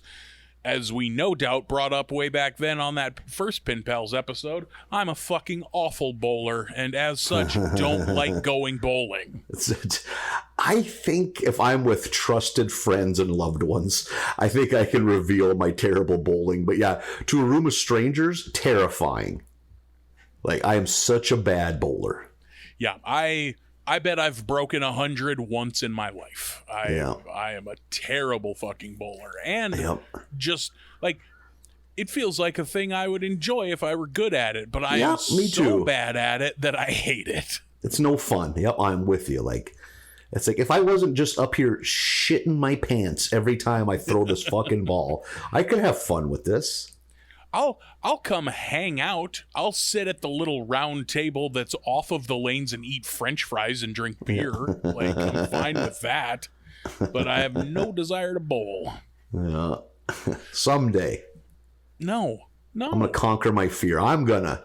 Okay, well, I'm rooting for you. Yeah, I'm not going to sit in the bowling alley sidelines of life any longer. I'm going to get mediocre at bowling. I'm not going to get good. I think that's impossible. I'm very proud of you, Nathan. Thank you.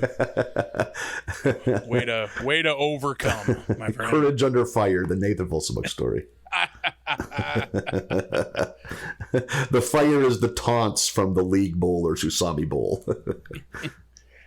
It doesn't work with like modern scoring machines, but I've pretty recently heard of a variation on bowling. Like, you know how, like, oh, if you have a dartboard, here's 40 different games you can play. There are alternate ways of bowling that use bowling. One of which being, I think it's called low pin or low score, where the person with the lowest score wins, but a gutter ball is a 10. Like, a gutter ball scores the same as a strike, and you have to hit at least one pin every throw. Oh, interesting. Like, that seems like fun. That seems like a fun, weird... Although if I tried that, I would get a strike every time. Like, that's how good I am at or how bad I am at bowling. That if I tried to bowl badly, I would do very well. I bet the league bowlers look down upon games like that. It's like skiers when snowboarding first became a thing. Oh, I'm sure. Yes. Who are these ruffians? Oh, these fucking kids with their low pin. So we go to Capital City for the big bowling state finals, and an extremely lavish bowling alley, which I thought was great to look at. Like, I thought the art of this was very cool because, like, you've never seen, like, a Gucci bowling alley. Like, bowling alleys are meant to be dingy and dirty, so if you are an animator and they say, draw what you think the 1%ers bowling alley would look like, you could probably have fun with it. Yeah, that with the topiary lane numbers, I thought that was a nice touch. Yep. And like the chandeliers and shit.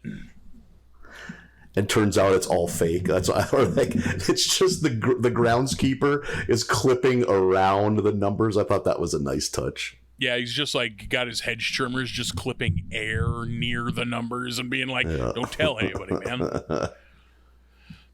Their rich opponents are these like douchebag 20-something hedge fund dickheads who are awful.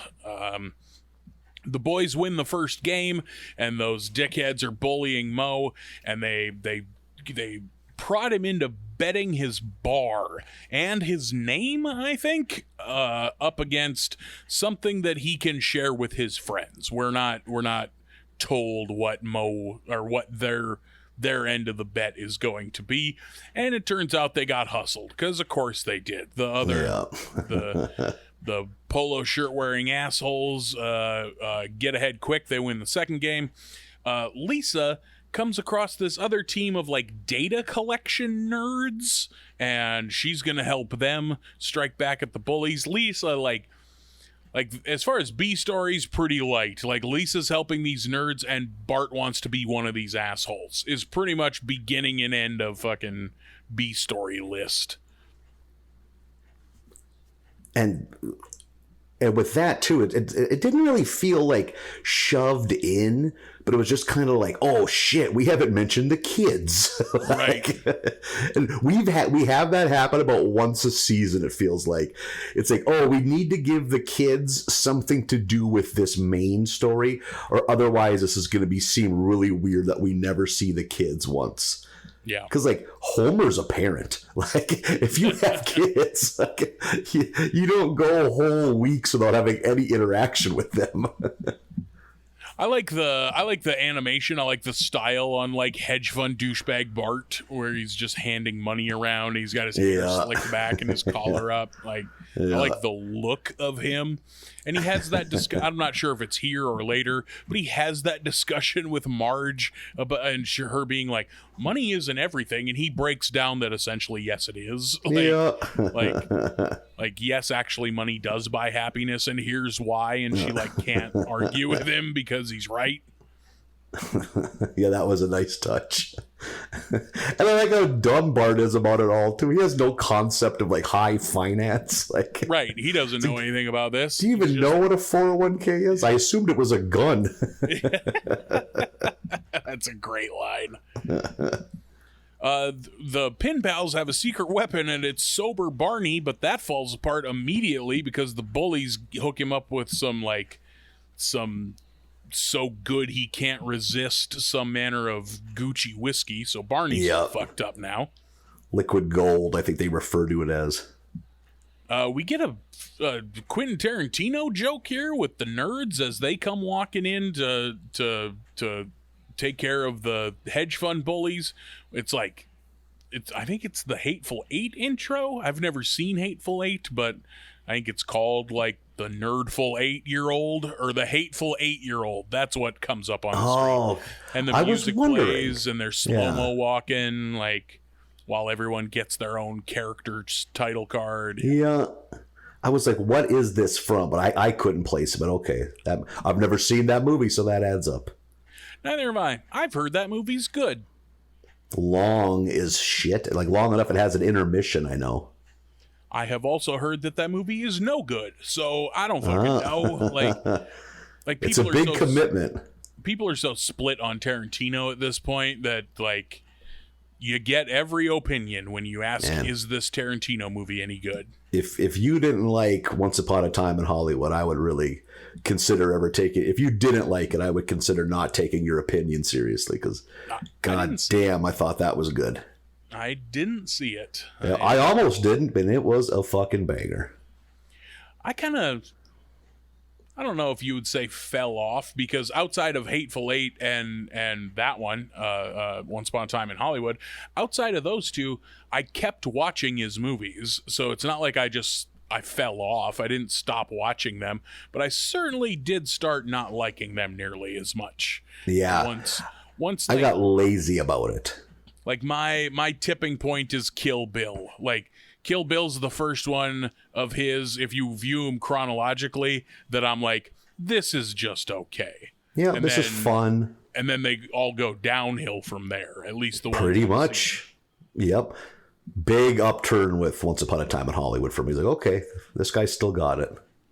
That's good. Like, yeah, it legit. It was. I was like, fuck yeah, that's good to know, because he's a youngish guy for a movie director. He can make more movies. So many of his I find very masturbatory. Like, especially like Inglourious Bastards and what, his half of Grindhouse. It's just like, look how many movies that you've never heard of that I can name. It's like, yes, we're all very proud of you. Look at me. Look at all these feet. Yes, Quentin, we see nice. Them. They're beautiful. We know that you're real hard. Loves the Tootsies. If nothing else, I should see Hateful Eight because it's got Walton Goggins in it, and I love Walton Goggins. I'm sure he plays a very unsavory fellow. That's kind of his MO. Yeah, I'm sure he plays a dirtbag, if I were to guess. I've never seen that preaching show that he's in, that HBO comedy. Oh, God. The Righteous Gemstones. That's the one. Yep, I've heard good things. I watched the first episode and was like, boy, howdy, somewhere in the last 10 years, I have really grown out of Danny McBride. Oh, no shit. I haven't consumed all of his stuff, so I'm not there yet. I hope I don't ever get there because I love his shit.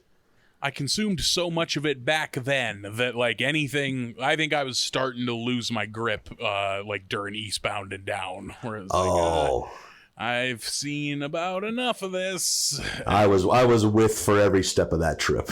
And spoiler alert, he's still doing it. He's still doing the same thing. I also don't really care for what's the other guy on Righteous Gemstones, the younger kid that was on Workaholics.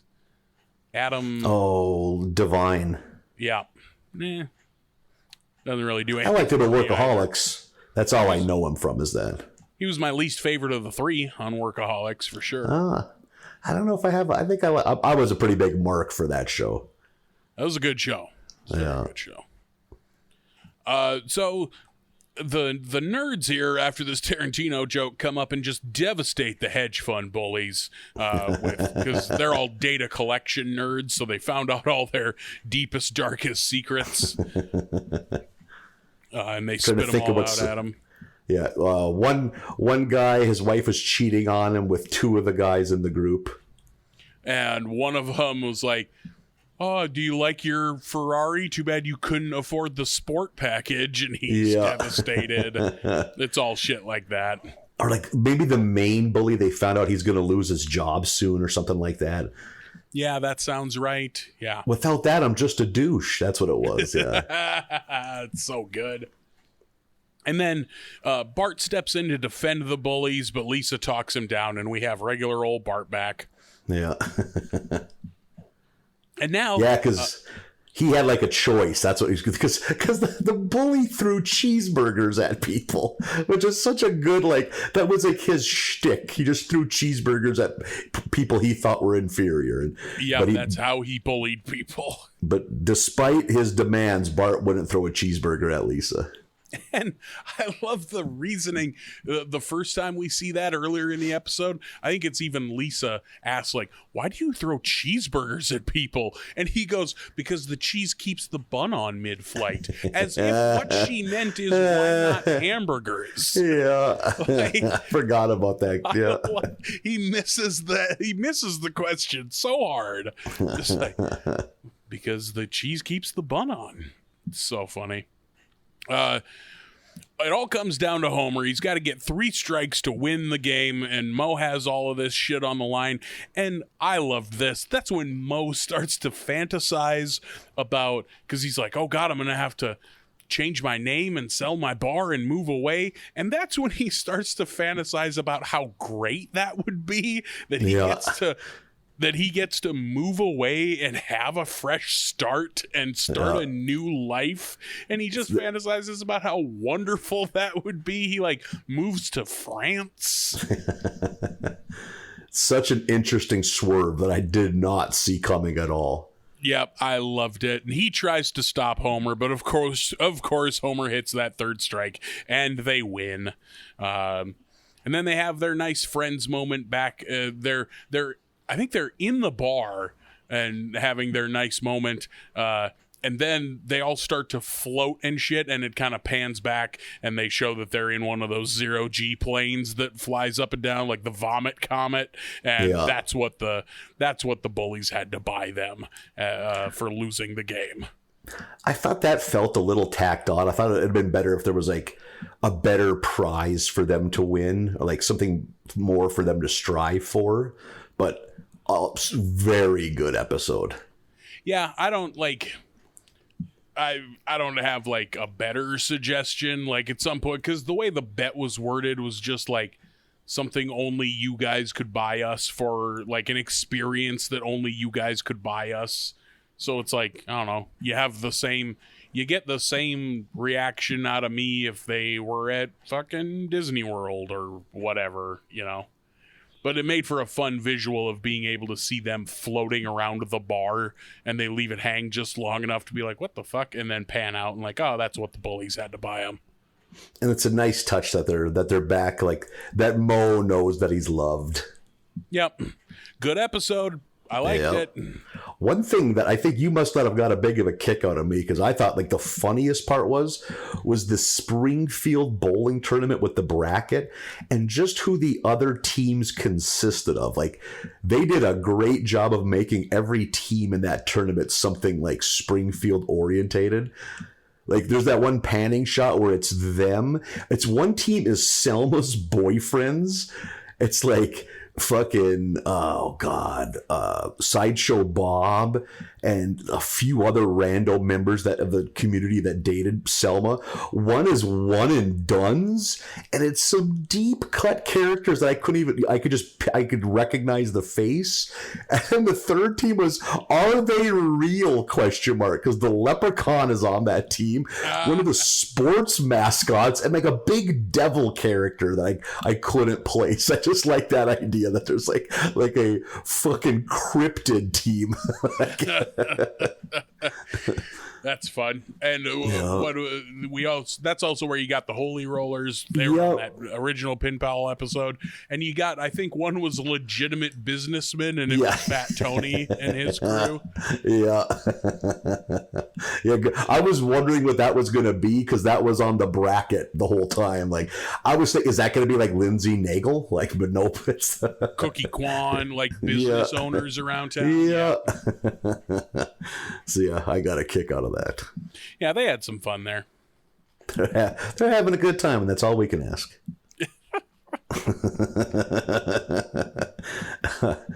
So that was a fun episode. Let's see how episode 8 treats us. Mrs. Lisa's Opus.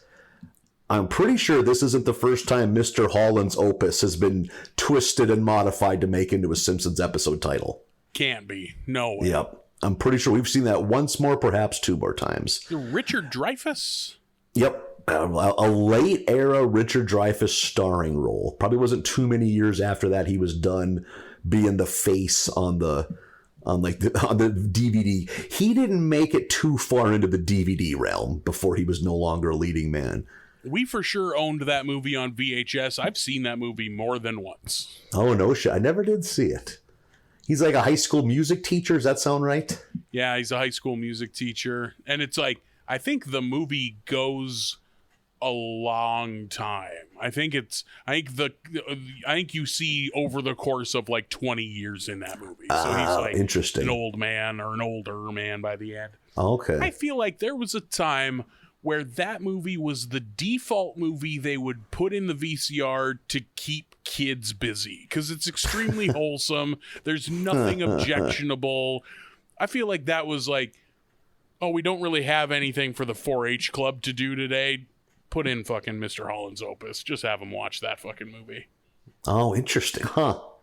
That'd be I'd say that came out probably 97, 98. So yeah, would have been say around in there. The right era for your junior high antics years, for the troubled teens of your junior high.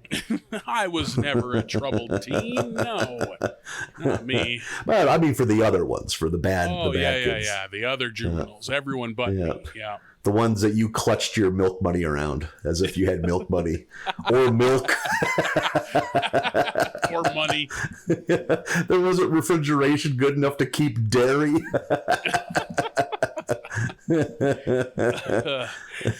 Just once a month, he got it straight from the goat tit. Everyone passed the goat. Oh, it's my week with the goat. So, episode 8, fairly goat free. I hope that, I don't know if that'll repel or attract listeners.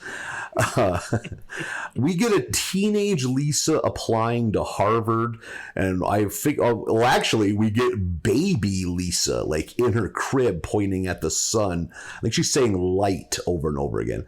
Yeah. And we get like Holber with hair coming in and talking to baby Lisa. I quickly found out this is going to be a real time jump. We're going to get a fucking quantum leap episode of The Simpsons. I at this point said, oh, it's about fucking time that Nathan has one of these to recap. One of these that's hard to recap because of all the time jumps. Because I always get stuck. Yeah, you've gotten a lot of those. I'm trying to think, in the early days, did one of us get stuck with more of the 3-part, here's the Simpsons in this old public domain book? Or maybe we had to share that load. I can't remember, but you've definitely had a lot of the time jump episodes. Or the weird high concept story within a story within a story ones. Oh my God, yeah. Like the Inception episode, yeah. Yeah. So with this one, we get teenage Lisa. I think she's 17. She's applying to go to Harvard. We see that Bart is still living at home. Surprise to nobody. I think only once we've ever had a future where Bart is like a success. It's an early one. I think he becomes a judge or something. I was about to say a judge, yeah. But every other one, he's always kind of a slacker. Yeah. So she's at home applying, and she's making the application about her childhood. And we get a flashback to Lisa's 7th birthday. And it was weird to see a slightly younger Maggie, I thought. Like, because they have a like little tiny baby Maggie. Because the joke is, this is when she gets hooked on pacifiers. Because maybe this will help. And Marge tries to get out of her mouth and it's hopeless. So we saw the origin story of Maggie's pacifier. Doesn't a pacifier doesn't sound like a half bad thing. If you could dip it in some kind of flavor crystals, but it's kind of soothing, just sucking away. Yes. Boy, at first I was like, what flavor crystals would a baby want? And now I'm a grown-ass man. I'm like, oh, he means mango or blackberry. As an adult man. Yeah, just like a baby food-sized jar of flavor crystals. You get it wet with a little saliva, dip it in, just relax on the front porch with your Nook, just sucking away. You're talking about Fun Dip. Fun Dip already exists. But the Fun Dip stick is so unwieldy, it gets sticky. If you had a plastic handle, that changes everything. Your hands are free, Marlon. Imagine Fun Dip with no hands. God damn it. If I saw an adult grown ass man with a pacifier, I would call the police. You could get your favorite football team's name on the front of it, Denver Broncos. If we live in a world of grills, we should live in a world with adult pacifiers.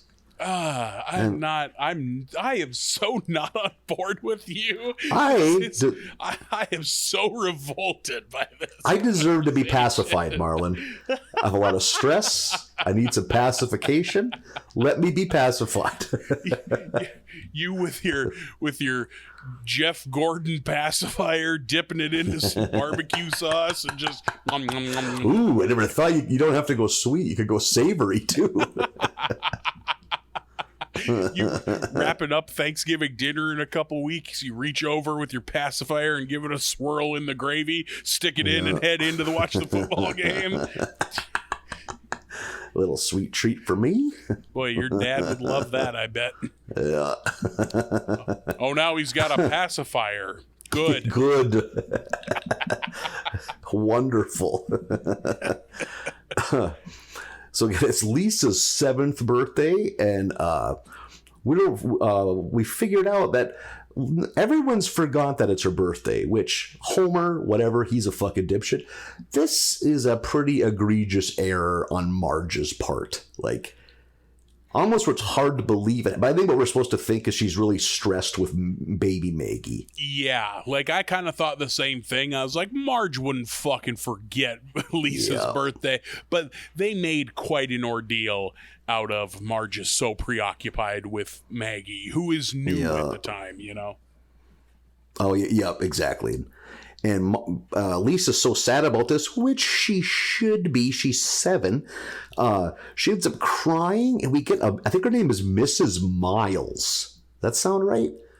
Some old crotchety first grade teacher of Lisa's, and she sends Lisa to the office, and then Homer picks her up, and Homer deduces that it's Lisa's birthday, and they have like an impromptu birthday party for her at home, and they put like candles in her Cheerios. Yeah, which is a fun visual. Yep, and she seems happy as long, at least they're recognizing that it's her birthday, so that kind of all's well that ends well. And then I think she casually mentions they forgot it the next year too. Yeah, just real offhandedly. And then we do another time jump. It's Lisa's 14th birthday. And do you recall why she's snooping in Homer and Marge's bedroom? I forget what she's looking for, but she's looking for something. Yeah, I don't think it's anything like bad, but she's looking for something. Like, I don't even know if she's trying to hide from like Homer and Marge, but she finds a suitcase that's packed, and there's like a Dear John letter in it written by Marge. So Lisa puts it together and she realizes that Marge is gonna leave Homer. And I think we get a scene at the dinner table where Homer does stupid Homer shit. I think he's drinking during Lisa's birthday, and Marge is finally like, just go to Moe's, and he does. And not a fun birthday for Lisa because she knows the fucking family's about to break up, and Lisa takes it upon herself to go to Moe's and let Homer know what's up, and convinces him to stop drinking, which I was interested to see how this is going to go, because that's something we haven't. Has there ever been a Homer stops drinking episode? Oh, there had to have been. God, I mean, I don't know. Like, there was that one like half an episode where he becomes Duffman, and Duffman has to be sober. Oh yeah. But outside of that, I don't know that there's ever been a full on like Homer quit kind of serious. Yeah, right. Like quit or your marriage ends. I mean, it's only yeah. There fucking had to have been. The amount of Marriage on the Rocks episodes this show has done. I don't know if there has been, though. The amount of times drinking is the direct fucking, cause of that. Homer's drinking is the exorcist of the treehouse. Like, somehow it's never been covered. How have we never done it? Yeah. So Homer, once he realizes like the gravity of it, he decides he will quit drinking. He calls his sponsor, which what the fuck would he have a sponsor? Has he ever tried to quit? And turns out his sponsor is, of course, Ned. And they sit down at one of the booths. I like when we get to see the booths. They don't use them too often at Moe's.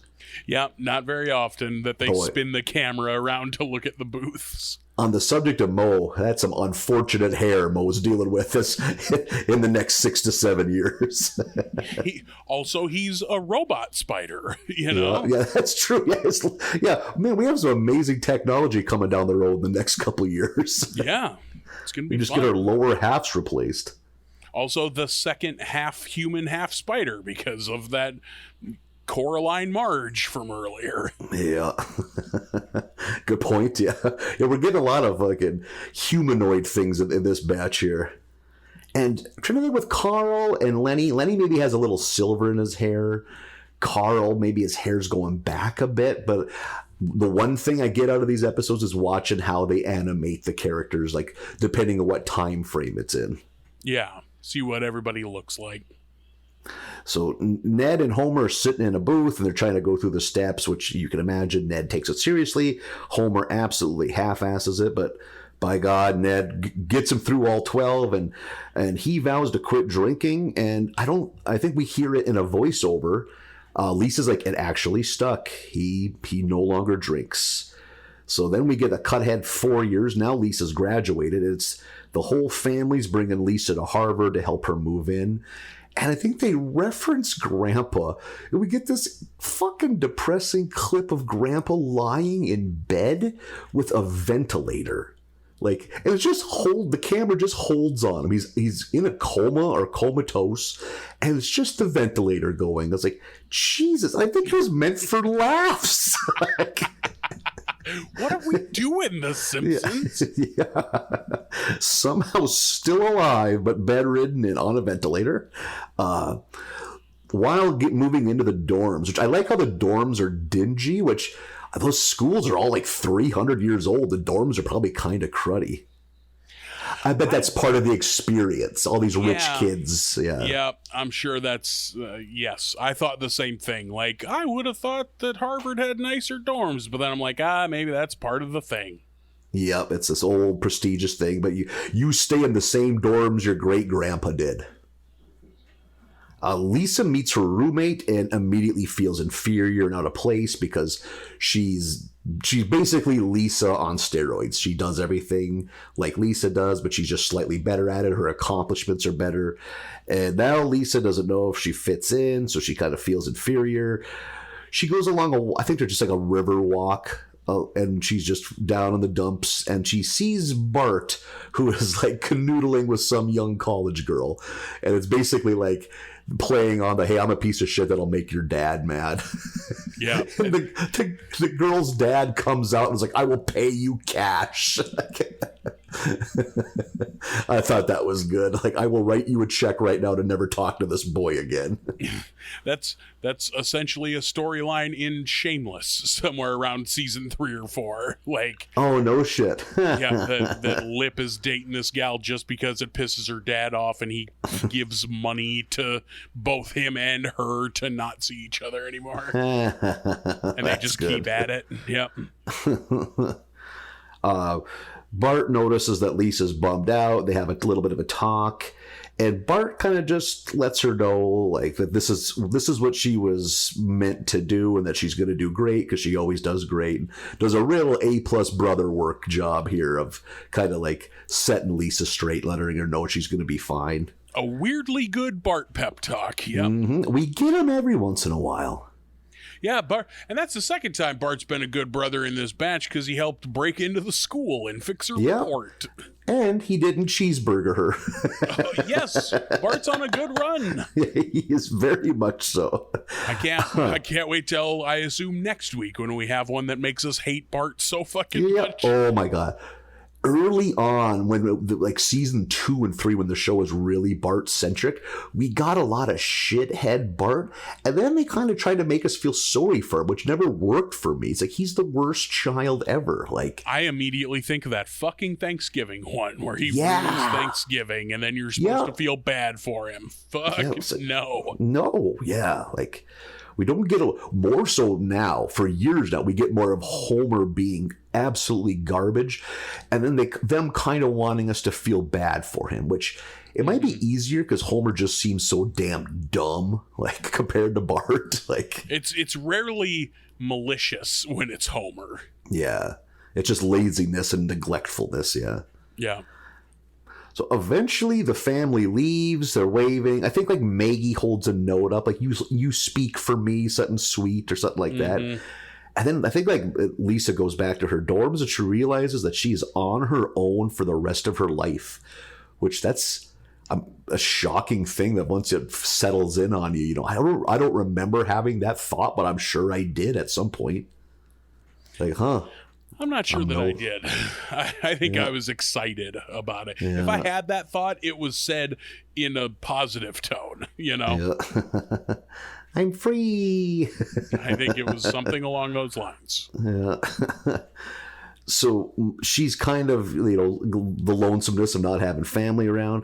But then she meets a new friend, a girl that's like in her dorm room. Is she like their third dorm mate? I didn't catch that. Nope, I thought the same thing. I even wrote down how many fucking roommates are supposed to be in this dorm room. Yeah, and she's struggling probably worse than Lisa. She's having all these troubles, and a lot of her troubles mirror the troubles Lisa. She doesn't think she fits in. She doesn't think she's good enough, this and that. And then she winks at Lisa or something. So not only are they friends, but it's supposed to hint that there's some romance there, which Lisa's 8 years old. I don't give a fuck what timeline we're in. I don't like thinking about that. So we get Lisa seems happy. She seems like she fits in.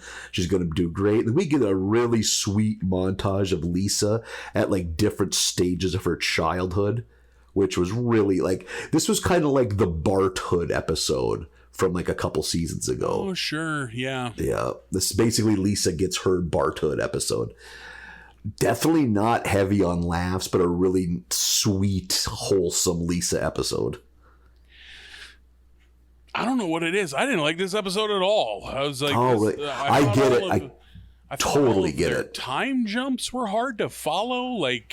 And, wait, when are we now? Also, like, as she's writing that Harvard admissions thing, she's like an adult, like, not a teenager, but I guess she's supposed to be, like...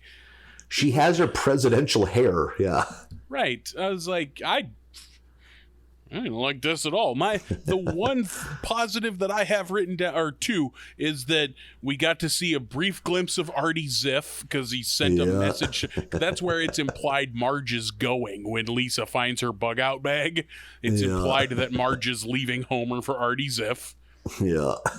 Oh God, Marge, you can do better.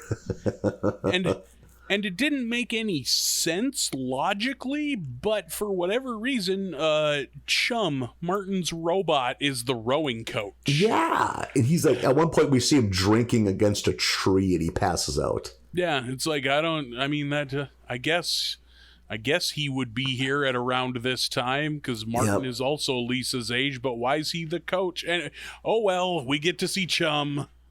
We also, in the montage, see Lisa and I think Martin performing on stage. I don't know if it's supposed to be like a college musical or something. But we get a quick glimpse of Martin in this one, too. I'll believe you, but I think I was pretty checked out by then, so I don't remember that part. We also get a quick Ralphie where I think it's 14-year-old Lisa's getting off the bus and Ralphie waves out the window and he's like, someday you'll get out of the second grade, Ralphie. And he's like, no way, I like it here.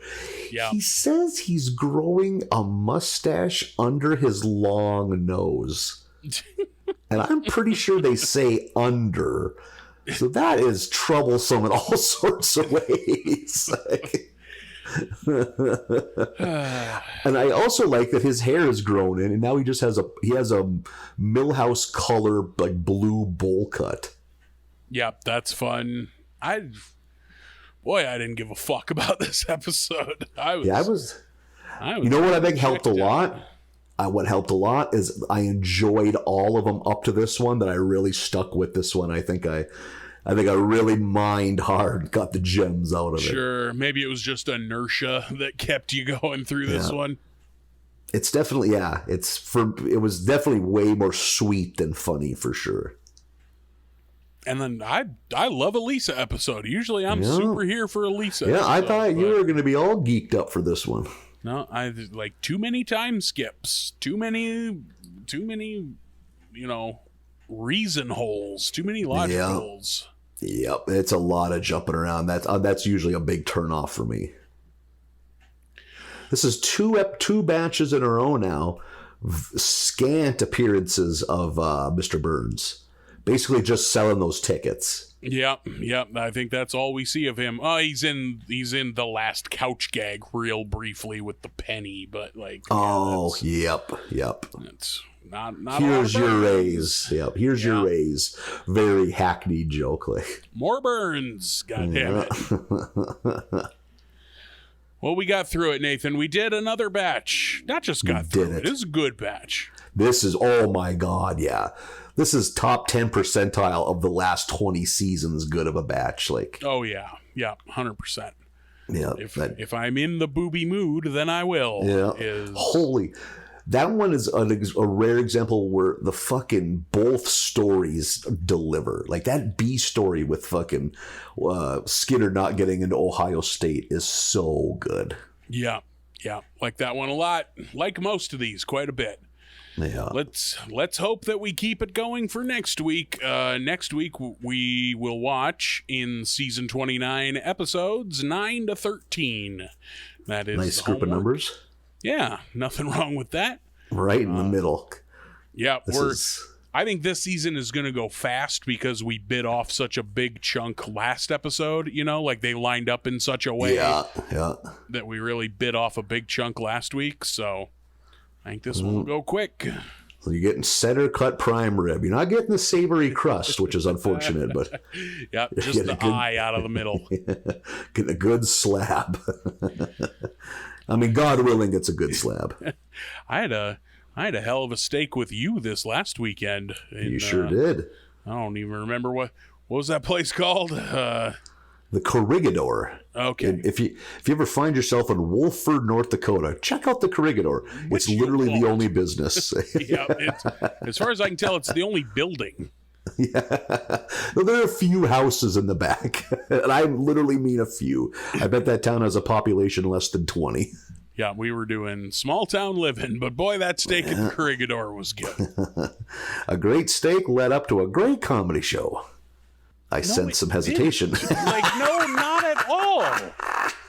Like, the night before was a great comedy show, but that one wasn't.